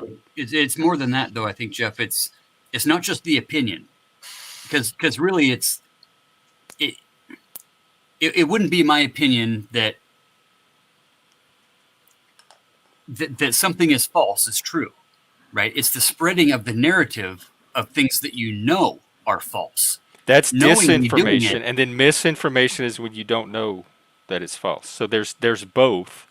But how do you Disinformation regulate either one? How do you tell one from the other and only penalize the disinformation and not the misinformation? through fact checking. We do that now. They have community notes, they have all that. Sure. Is that what But Hillary was we talking do about? that. Just get better fact checkers? We do that after the fact, and there's no consequence for the spreading of the lies. There was There's for no Alex consequence for Jones. the spreading They of the still I saw disinformation. the other day they might have to liquidate his entire estate to pay Alex everything Jones, he yeah, owes. because That the sounds 100, like a consequence. well, yeah, Yeah. after the fact, though. It's after the fact. Well, That consequences. What consequence happens before the fact? none. But that's the point. Is we're trying to prevent things before there are consequences. By Before there are censorship and over safetyism and restricting speech and everything else. And I'm saying no. I'm saying no. And I don't want respect- that level of safetyism. Right. If you're worried about speech, then you handle it on your end and quit bothering everybody else. Sure, but that's like saying, you know, I'm only gonna regulate myself and fuck everybody else, and that's not how decent society is supposed to work. Well, how are they supposed to work? Regulate yourself and everybody else? I think that it's very responsible No. to regulate yourself and not worry about other people and let them do the same thing. You don't have I to do. do the I do. regulation for anybody but your own self, and that's what it sounds Right. like you're trying to do. That makes you a Karen. No, it's more about the public good and the good of all, and one for all and all for one type of thing, rather than just me and mine and my side, right? That, and let me just ask you, I'm not It's not trying to about place side. anything It's on about my individual speech. That's not a side. That is me, you. just Right. me on my own. It's not tribal. It's about my ability to speak freely. And when you encroach on that, we're Sure. going to fight. So if and I'm not trying to place anything on you here, right? I'm just going to ask a question, right? Do you think that it's every American's job to try to help the betterment of America? No, no. That's moralizing. That's your morality. Right, because that's the late 70s, kind of mid 80s thought of, moving away from the JFK stuff of ask not what you can do for yourself, but what you can do for your country. I do plenty for my society. I don't have Sure. any issues in that area. I'm very satisfied about my contributions Jeff to is giving to society Yeah. right for now. free, really. I should be getting paid way more for this than I do. So you Yeah, cover you the should. wrong person with that. No, I'm just asking. I'm not trying to imply anything, but I do think with it that in general, most humans, most Americans, hold some sort of sentiment that we are looking out for each other, that we are looking out for the overall good I of don't. things, right? I know, but what does this have to do with misinformation? We keep wandering onto this how people It has should live everything to do with topic. It has everything to do with it, brother, because when we're looking out for the betterment of all, we're not just looking out for the betterment of one, of ourself and our side, right? Because that creates an argumentative fallacy. When we label the other side as evil, when we label the other side as less than us, we lose the argument before we even start it. There's no good I don't know faith what there. I've lost what you're talking about. I lost the thread. So Andrew Wilson, perfect example. Okay, he's on these podcasts and he's supposedly coming in with these good faith arguments, right? But in the meantime, he's doing this and talking into his mic and talking shit about the people that he's actually debating with, right? And he's, oh yeah, blah blah blah blah blah Yeah, blah. so and he he's has a talking right to shit do into that. his microphone because it's on. Let the whatever podcast Sure, but host that's a handle bad that. faith. Not Hillary Clinton. She That's doesn't a need bad to do faith anything argument. about Andrew Wilson talking under his breath on a podcast. I don't care, but I don't care that he does it. I'm just saying that creates a bad faith argument, right? Because when we come to the table to have discussion, So right? what? I People believe, can all of us here. Go ahead. So what? People, nobody has to watch the whatever podcast. Hillary Clinton does I'm not not. need to be involved in any of this. It's She's a it's Karen, it, and you're simping for carrots. no. I'm just saying, Jeff. I'm not. Okay, just when we come to the table, right? We come and we present our information. That information has a credible cited source. When the credible Not cited always. source is Sometimes it's me, opinion or interpretation or somebody's take. sure, then that information loses, right? Because the information that's credible and cited wins. We already have that. Like, what do we Right. need? What do Right. we need Hillary for? Tell me the reason we need to add Hillary into all this. Because we have this already. The information like competes in the marketplace of information, and the ones that most correspond to reality usually end up winning out. Yeah. So where does Hillary come in? When news sources present more opinion as fact than they do actual facts. What does that have Okay, to do with us tweeters? Like, I'm not a news source. that it doesn't have. She's not talking about regulating what we say on podcasts. She's She's talking talking about about regulating news platforms. She named organizations. them off. She said Facebook, YouTube, TikTok, whatever, Instagram, whatever Yes, they are. She said whatever they are. She's not even sure. because those platforms have the right to regulate what they want on their platforms, right? Should they Right. be more worried about truth and verified, credible, cited sources, right? Than Again, just they have community notes, people fact check, there's right. comments and conversations, and the truth gradually sorts itself out. So they currently have means in place for like truth making for Yeah, people yeah. that And want to do that. I'm not trying to change your opinion. I'm just trying to understand a dynamic, right? I'm trying to I know identify the actual problem. I'm still not seeing what the problem is. the problem is Tucker Carlson presenting things as truth when he knows they're lies. How do you know what he knows? Maybe he really believes them. Whether he does or not, See, that's why, like, who are you to say right? that he can't express an opinion? I'm not saying that he What is can't. there something specific he said that bothers you that we could work with? I'm not saying that he can't, Jeff. I'm just saying It sounds like you are, because it's I asked you what the exact problem was, and you said like when Tucker Carlson says things that so the problem is him saying things, and there's a certain category of things he says that may not be true, and he may know that's not true, and it sounds like you want Hillary to come in and do something about those. I don't want Hillary or Obama or George Bush or fucking Trump to do anything about it. I want the people, we the people, right, to have a way that we can regulate You can't. ourselves. You click the X at the top of your browser, and it all disappears and goes away. You don't I have know, to but see any of Tucker Carl anything he says anymore. we're not trying to influence millions of people here, though, Jeff. Jeff, I'm clicking the X in Gen X, Jeff, and it's not going away. That was misinformation and quite possibly disinformation meant to sabotage Well, me I from didn't my know career. that I was talking to somebody dumb enough to click the X in my name, so I'm not going to take responsibility for disinformation. Saying that I'm dumb enough to click it is also disinformation, okay? I'm a very stable genius. Yep. Do you need to double click it? Is that the problem? I don't know. And I've never heard about Project 2025 either. Project I'm 2026 is where it's I'm at. still trying to understand the problem because currently it seems like we have a system for you have to use your own brain. That's how you make sense of things. Right. Like But Hillary's not going to come and do it for you. right. And So what I do is I use a variety all of for it. sources, like all balanced, left, right, center, whatever, and I use my thinking, my critical thinking, and I try to put together what makes the most sense. And I have a database of experience I reference it to kind of gauge what sense is to me. Yeah. And So it's a I very think, active consuming of information that I do. but can we acknowledge that there are people that aren't as rational as you? Yeah, but I don't think it's my responsibility to babysit those people.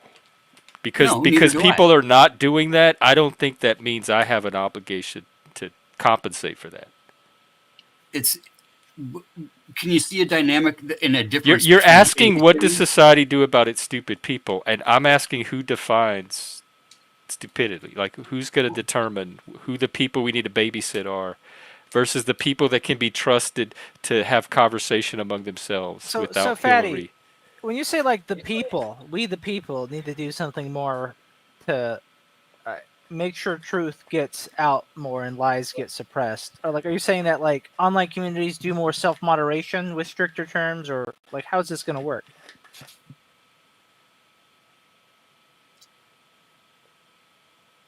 I don't have my Cricket soundboard. I think when we have a demographic of folks who are being pandered to, who are being hypno-programmed as well. This doesn't have a sound like a how will it work answer. I'm all for what you just said, Jeff. we don't want to babysit folks, right? But we do want to safeguard each other, right? We do want to have some boundaries and some consequences put Well, into then place. then Joe's question is, how do we do that? How on a practical level? How would we do that? What does that look like? Like, I used to be a moderator of a subreddit that had over 100,000 subscribers. What would I do? As far as controlling the crowd or the actual conversation.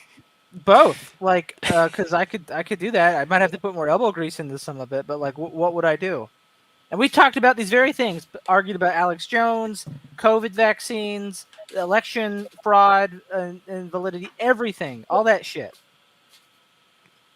I think we as people need to not get so tunnel visioned and caught in our own echo chambers.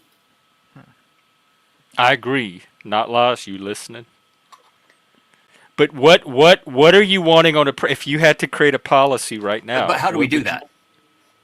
That's what we're asking. What do you want to enact to solve this? I would reinstate the fairness doctrine. How would that work on social media, though? It wouldn't. When it's like that's the whole point. individuals. Social media is not news, right? And we have people presenting themselves as newscasters that What are is just news? straight spreading flat out disinformation, not We get rid of misinformation. social media. That's what we do. We get rid of social But how do media. you tell the difference? But how would you sort the disinformation from the misinformation on a practical level? Like, what rule or policy or law would you make that could identify one from the other? If I could just step in and say about the presentation, like, you have everything from Saturday Night Live, where they have their weekend update. They present themselves as news, but supposedly you're just supposed to understand Booyah. that it's Right. comedy, right? But then you also have things like the Daily Show and the Colbert Report, and the list goes on and on, especially when you get to the YouTube streets. Mm-hmm. I'm allowed to make fun of my government and just give it hell. I put a scowl on my face and I say it like it's fact. But the people that get it are going to get it, and the people that don't get it are going to be like, that shit needs to be banned because I fact checked it and none of it's true. It was just funny to 100,000 people. You know what I mean? Yeah. Mhm. Yeah. Like, Colbert used to play like a right-wing pundit. Mhm. And some people, most people could tell it was there. Some people thought he was for real. Yeah. I mean, if- when you have somebody like Jon Stewart who runs a friggin' comedy news pundit show, right? Sit in front of Congress and say our veterans need better. Now, Jon Stewart is a liberal, but he's doing this thing, and it's been a while back, but he was like, why are you not doing all these things for our veterans, which is more of a conservative ideal. But as a service member myself, I can say that the people that I served with, we weren't on political party shit. We were Right. on let's do this job shit. We didn't get into things like this. Yeah. But now we're out and we're finding our ways. And, you know, some people are on this side minded, and some people are on this side minded. But I have not run into one single extremist veteran, whether you're liberal or conservative. The extremism is extremism, but we still look at each other like, hey, what'd you do today? It's non-political. It's like, hey man, how was your day? Because I really do care about you. I wish the rest of America could get that. Maybe the veterans have something to teach the rest of us. Maybe Jon Stewart has something to teach us about the fact that we have one part of our elected officials whose sole job is to represent the people that voted for them but they've taken their job and self-internalized it as obstruct the other side no matter what. Even if that means not signing a veterans bill that will help veterans because we don't want to give the other side a win, right? That's a false dichotomy. That's a false that it's bad faith. So It's you bad mean faith. like before the next election cycle where you can vote them out, do something like impeach them or something before that? Or what do you mean by that's the accountability is the election, the ballot, the battle box. Sure. And that's So where the if fairness that's comes not in. happening, that means that the people want them in there. They want them in there doing that. The people that are putting them in there, that's what they want them to do. So go talk to those voters and Okay, figure out so why they keep putting those people in and then change their minds. Or so offer them a better option. the veterans that voted for let's just say Ted Cruz, right, who was high-fiving the fact that they shut down the veterans bill, right? And it took a comedian to go in and testify and shame them into filing that and passing that bill. Okay, That's what got it passed. That's an argumentative fallacy. There's no good faith in that argument when you go into a situation saying, I'm going to obstruct everything that my so-called opponent has to do or say, right? We're supposed to be working together. We're supposed to be finding commonality, not focusing on the differences. Right? That's not. You and I have different idea of both of politics and people. Of what politicians should be doing, people should be doing. Those are all oughts. And we have very different oughts. But I'm trying to talk about the is stuff because the oughts are not going to get us anywhere in conversation. And the And is it keeps comes after wandering the from outs. that. Right. So is there anything I you understand. would pass, any legislation you would create that would help distinguish the disinformation from the misinformation? I would Because they can reinstate look the fairness identical on a tweet. It depends on who's sending it and what they know, and I don't know how you police that. I would reinstate the fairness doctrine. Okay, well, I guess that's one. That's what I would do. proposal. That's everything. I don't know that how I it would work on an individual level where we'd all have to tweet equal viewpoints before we tweet something. No, it's not about it's not us and what we're doing on these little platforms. It's about the That is platforms of exactly what the topic is about. That was what her whole video was about. I could play it again. But She it- even named the platforms. It was Yes, very I much understand. about that. I understand, Jeff, but she's not talking about what we're doing, trying to influence each other in this little space. Okay, she's talking about what mega influences do. Like when we have guys like Tim Pool and fucking Charlie Kirk and fucking Ben Shapiro running around saying So you think flat they're out, only going to make laws for they them, know. but not us? they know what they're saying is a lie. They know it. How Okay, do they you that- know that they know Be- it's a lie? Because they've been caught doing it, because they're caught off camera saying what they know is not true. Okay, they don't act the way that they ought everybody else to. Well, then just show those videos to people and they'll know that they're liars and they'll know not to believe Right, them. but people don't want to look at those videos, and if you try to show them, they just can't do what you force do and people say, to watch things they don't want to watch.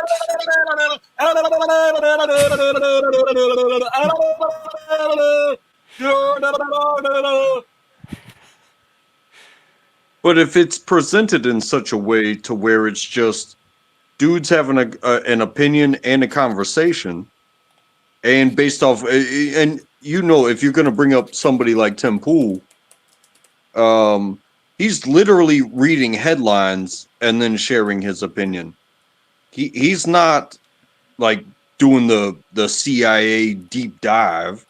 He's like, hey, I read this article and this article says this.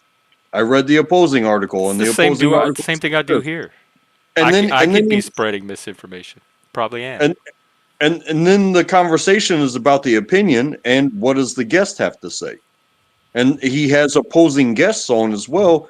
I'm not trying to like be up Tim Pool's ass, but what I am saying is that's the type of thing that won't be able to happen if you're gonna call everybody on fact checking and lying versus satire and comedy and just having dudes talking. Because right now you look at this channel, it's just dudes talking. I could say, hey, I just saw this, and then give you an explanation of what I think. But it's not just me.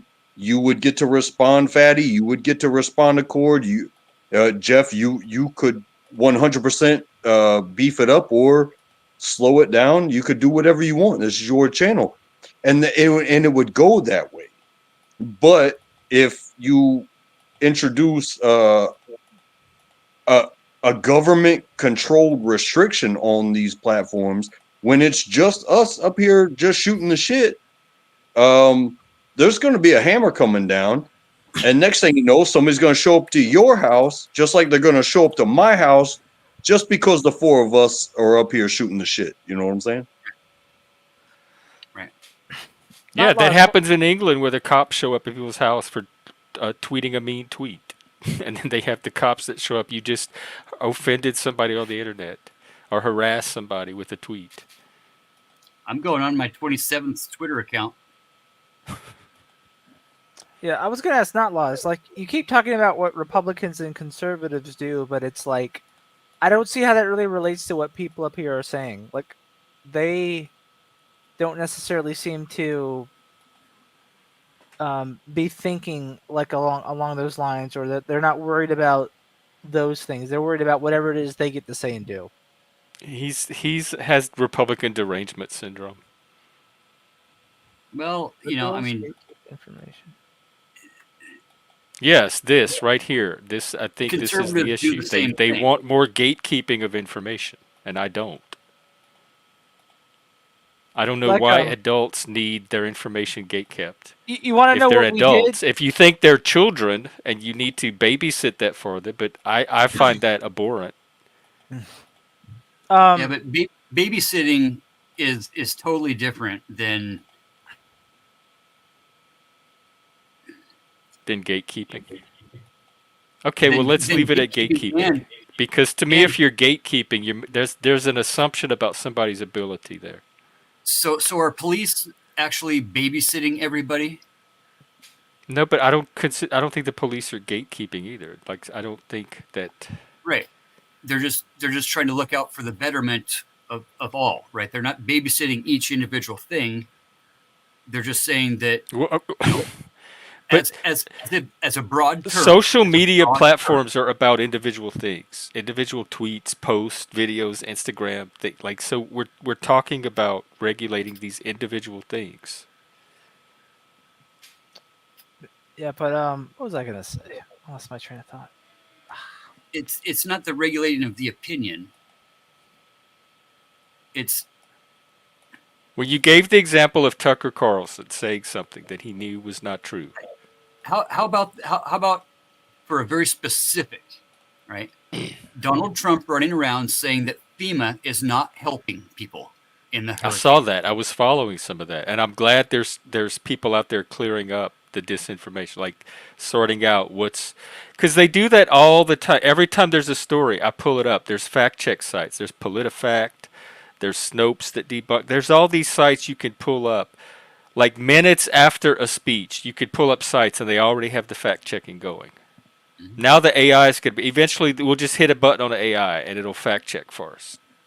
Like, what about that? Would that work? But then how do we know that the AI is right? There's Depends on who community programs notes it. that people on Twitter Yeah. use all the time.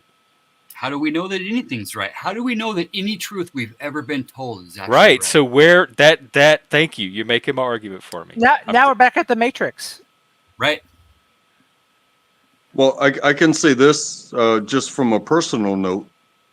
Like at 18 years old, males in the United States can join the military. Everyone that's registered to vote at 18 can vote for their electoral process. I joined the military, and I'm 41 years old, and I have never voted. I did one thing, and it completely made me disbelieve in the system 100%. can see that. What happened? Nothing in I think there's a- particular. Oh, Just just watching. Just watching. And I also grew up in a military family. My parents' generation was Vietnam. Both my parents served. And when it came to Desert Storm, I had an uncle that was ready to go. He was a truck driver, an 88 Mike in the Army. And in getting their things ready to go, he stepped off his truck. He broke his ankle. He didn't get to go. And, you know, we all know what Desert Storm is. It's just a short look, like people staring at each other across borders. But he wanted to do his job. And we watched that entire war go down in my basement. My mom, a Vietnam veteran, and her younger brother just staring at the TV. over what And came out to be and found out they, later as and lies by Bush and Cheney, right? That there were no WMDs, there were no trailers full of nuclear equipment that were being oh, bussed did you around. mean the first Gulf War or the oh Iraq? yeah, yeah. That's when I was a child. Was watching my mother and my uncle. We were all watching it on TV, and then this other thing happened, and we invaded in 2003. The terrorist attacks on 9/11 were 2001, and Osama bin Laden had, taken responsibility for that. But the Middle East seemed to have been like a big target, like a broadside. Like, oh, we got to make something up, and we got to go over there. It seemed like an excuse after the fact. But I was a kid, and I needed a job, and I did what I did. I was a cook. I'm not ashamed of it. I never went overseas as far as the war was concerned. I went to Korea twice. But the perspective of how things go down. Like I had to deal with the military life, but I'm also looking at like my mom freaking out, my friends' parents freaking out, just the way people live their lives. They're looking at this media, and it's not doing them any good, because even the people in like we give zero fucks. We're just going to be pointed and told what to do. But once we get out and we start seeing the media, it's like, well, the media doesn't have any stars on its shoulder. So if I know better, I'm going to do my thing. And if my thing works, and it's called going to work every day, hugging my children, kissing my wife, mowing my lawn, the government it has nothing to do with that shit. So until they come to me and start a war with me, like all this other shit is superficial. I'm going to be the best me I can be. And hopefully my neighbors, when they need me, I'm there for them. Because that's all I can control. I can't control something that is on a piece of paper that's going to be counted for somebody. I can't control something that, it came through a commercial, so my $5 is going to make Donald Trump president again. No, none of that shit's going to happen. But if I keep showing up to work, the job's going to keep getting done. If I keep waving at my neighbors, they're going to keep waving at me. If they come to my door and they need something, maybe I got capability, or maybe I got a buddy I can make a phone call. But that's the extent of it. I can't handle anything that's not right in front of me because it's none of my goddamn business. Straight up. I think you're seeing past the narrative and seeing the actual false dichotomy, the actual argumentative fallacy that is media, that is politics, that there is no good faith, that they really don't give a fuck about we the people, They care about maintaining their job and their power. Then as elect better elected people. officials. It's your responsibility to elect better people if you don't like it, or instead of complaining about it. Or just realize that the whole system's full of shit and just don't No, engage. it's not, because you're part of the system. So as long as you're in the system, you can elect better people. That's just you abdicating your personal responsibility and accountability and wanting to like be a victim of something. It's that victim thinking, that impulse to renounce responsibility and make it be somebody else's obligation. Yeah, but Yeah, I wouldn't say that that's what I Intractable was being a victim in what he just said. I didn't see any victimhood in what he just No, said at you, all. not him at all. You. No, I know, but That's relating it exactly back, what advocating that for was disengaging personal is actually the responsibility. better way to go. Because if you look at somebody's policies that's going to engage you to vote that way, and then let's just say those policies don't get voted in, how are you going to feel that way? Are you going to adjust your life based off of their policies, or are you going to vote for yourself every single day?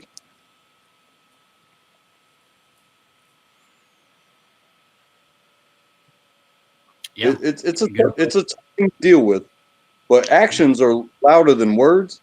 And no, you don't need to storm the Capitol. You don't need to overthrow this shit. You need to stand up for yourself every chance you get, and don't let anybody walk on you. The government's going to try with their policies, but then their policies might shape a world where businesses, insurance companies, they're going to have they're going to try to spark the economy. So next thing your taxes go up. What, Fatty? What what could have prevented something like Pizzagate?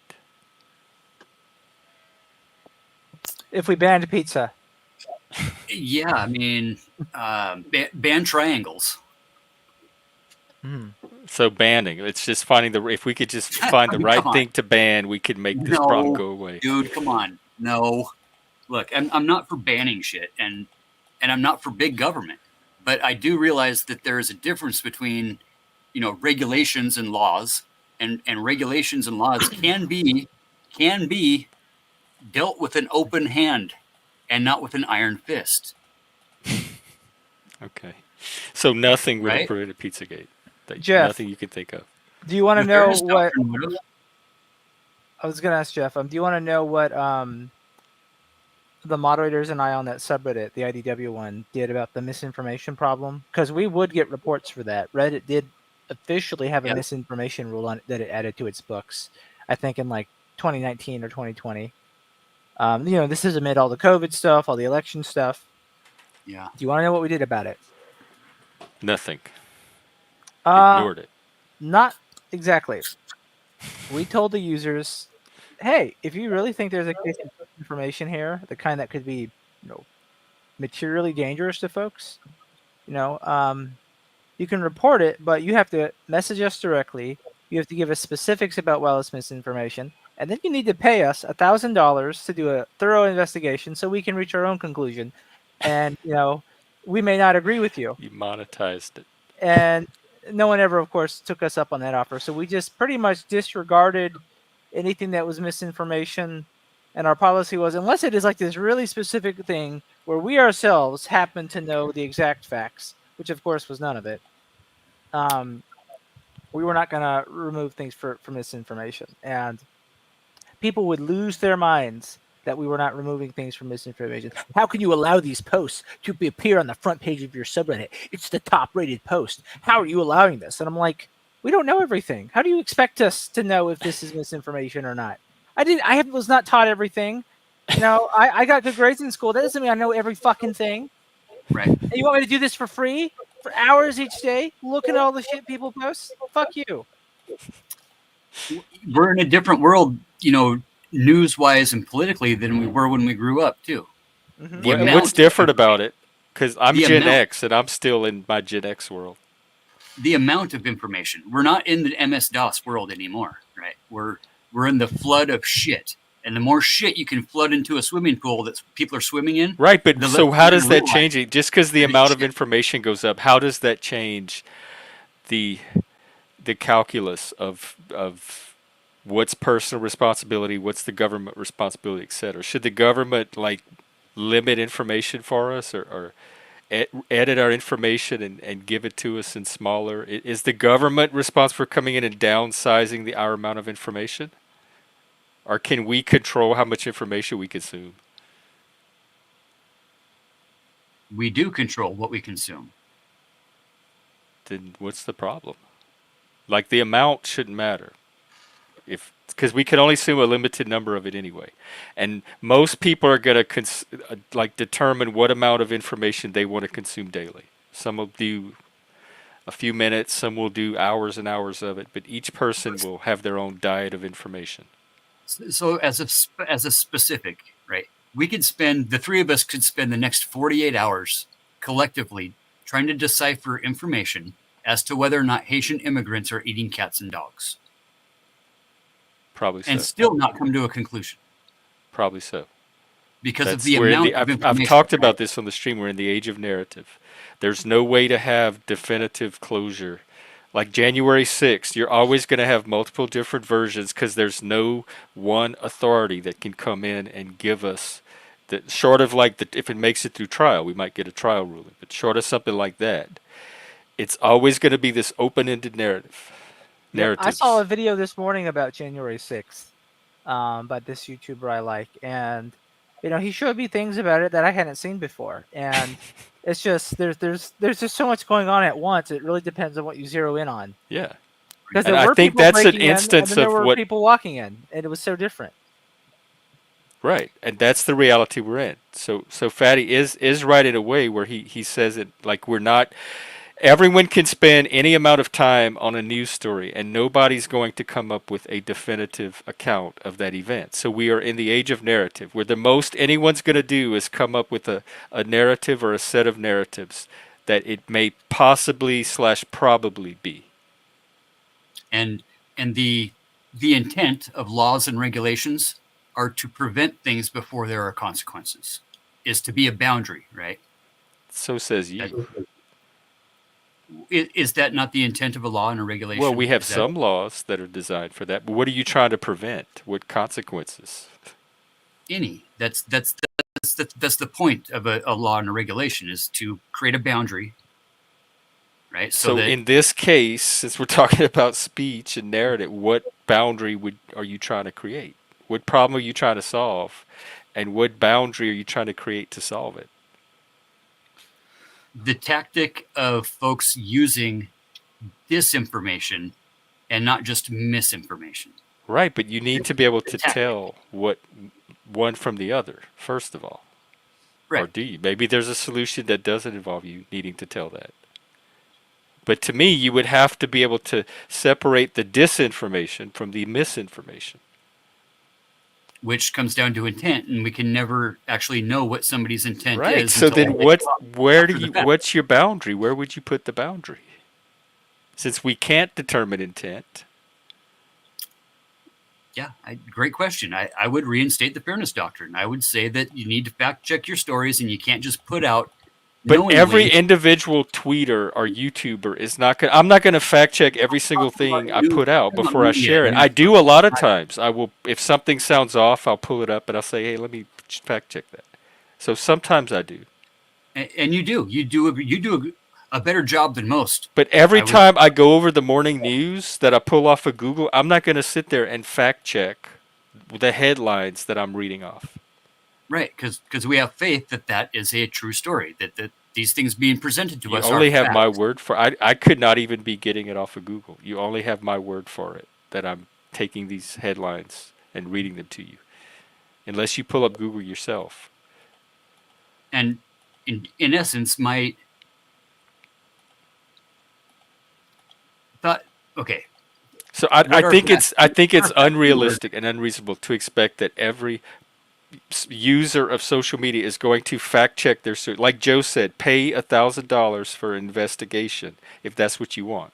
But people are not going to fact check every single thing before they put it out on the internet, before they share a tweet or share a Facebook post. Nobody's going to go fact check that. Sure. But would that information be out there at all if it was fact checked in the first place? Well, then Yeah. hire people to fact check, and they already do that. We already have all of that. Yeah.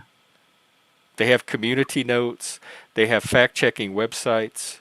They have comment sections where people, if you read Sure. it, I always go to the comments. Every time I look at a news story, I see what the comments are saying because they usually catch things in the story that I might miss, and it expands what I get from the story. It's like a dialogue, and I get a better sense of how to take the conversation.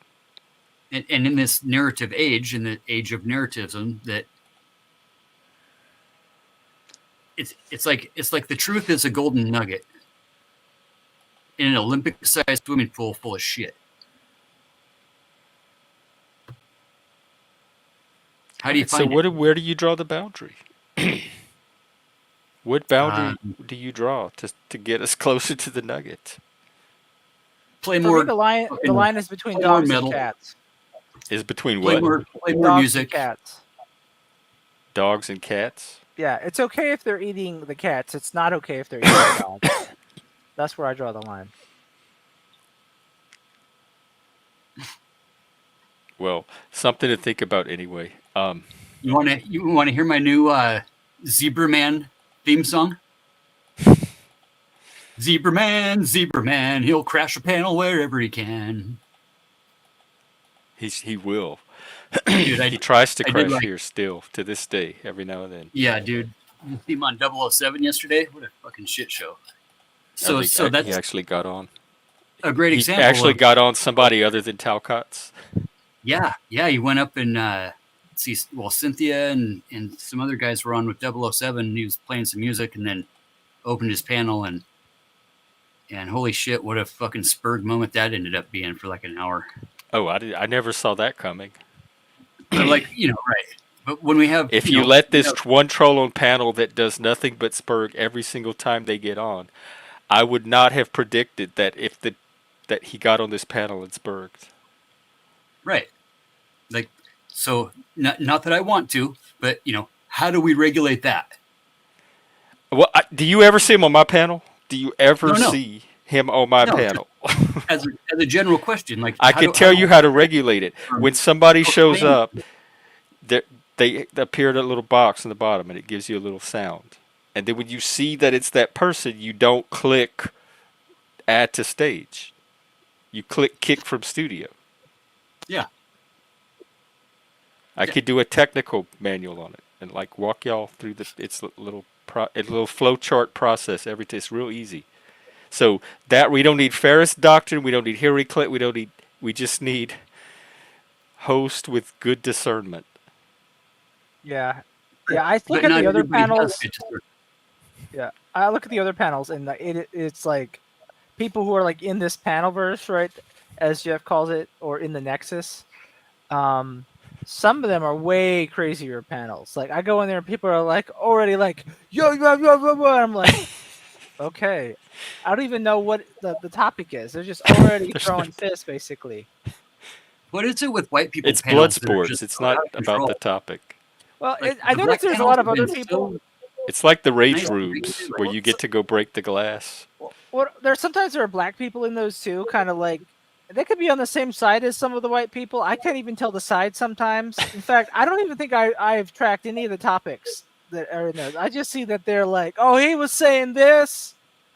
How could you say that and then be like, and it's just, and there are women too who like, and they're it's like this whole, like, it's a lot of different people all in on this, and I'm thinking, wow, these people do this for a living?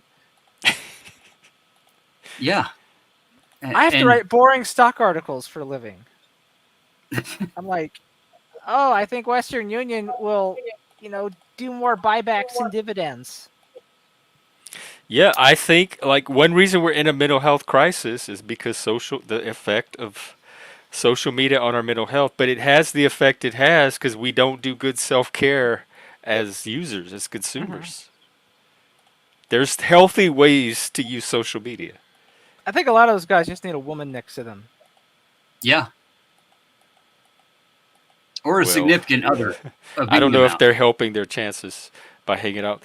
the more Probably not. time you spend in the panelverse is probably an inverse ratio. Yep, it's true. Yeah. Single dude sitting on That's panel. why we're telling gonna other need single panel dudes dating how to soon work because we're chicks all is gonna not be working. stuck with each other. Well, I Yeah. think the crazy party's gonna move over to the Discord because I think we're watching Matrix today. Nice. Starting at the beginning, all the way through, or what? I'm only watching. There's no way I'm sitting through more than one Matrix. One Matrix is enough for me. Yeah, I don't think it's really necessary to watch the other two anyway. The first one, you're pretty much good. And then someone said is there an animated version that one's pretty good? There was this like TV series called Animatrix that had like Yeah, a bunch something of like that. shorts or something. Oh yeah. All right. Well, Joe, are you ready for it now? Is it tonight where you are? Sure, yeah, it's tonight over here. Okay. 7:12, so it's not a bad time to watch something. All right. Well, give me like 15 minutes or so, and I'll go get that set. Let's Awesome. see. Well, that gives me time for a quick shower. So, Oh yeah. Well, why don't you just message me when you're ready? all right, I will do that. Nice. All right, Might see catch you you guys guys later. there. Got a Oh, 420 Jeff, appointment. you want to watch? We'll be in the Discord watching Matrix. Probably, Sweet. I don't know, like 20 minutes or so. I'll shoot you. I'll shoot you a couple of these Zebra Man songs that I made. Okay. Or even put them in panel drama if you want, You do that. because other people might enjoy them. It's always a pleasure, Jeff. You too, Fatty, as well. Be good. And tell everybody in the chat to fuck off. Standard if you're. All right, let's see.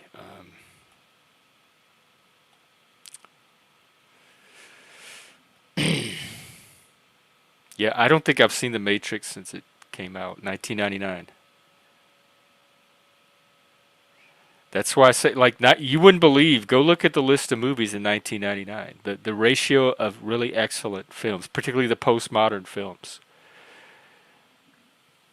is peaks in 1999, like astronomically so, exponentially so. Oh, okay. Well, that's cool. We're always doing something in Discord, watching. So, I've been trying to do more movies in there so that there's something going on. I'm trying to. The stream and the Discord have always been combined, but I'm trying to fortify that combination even more. So if I'm not streaming, I usually have some activity going on in the Discord, and I'm going to try to keep the flow going between those two platforms. And other people are welcome to jump in and help. For example, we're recruiting for a live Monopoly game that we're going to stream, and in order to learn about risk management. And I think Joe's going to host. We want about 5 players. We have me. I think Moose might participate. Vinny expressed some interest. So I think we have room for 2 more players if you want in on the Monopoly stream. I'm not sure. I'm not familiar with DO7. So if somebody could tell me what to search for on YouTube, and I'll get the link for it. All right. I think I'm gonna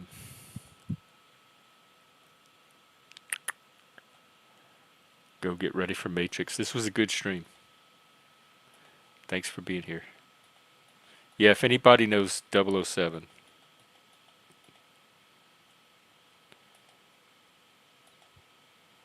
YouTube makes it seems very hard to look for specific channels lately if you don't have the exact name. You too, Jeff. Hopefully we get you on panel one day soon. Oh Lord. Ooh, all this content. We need agents, managers.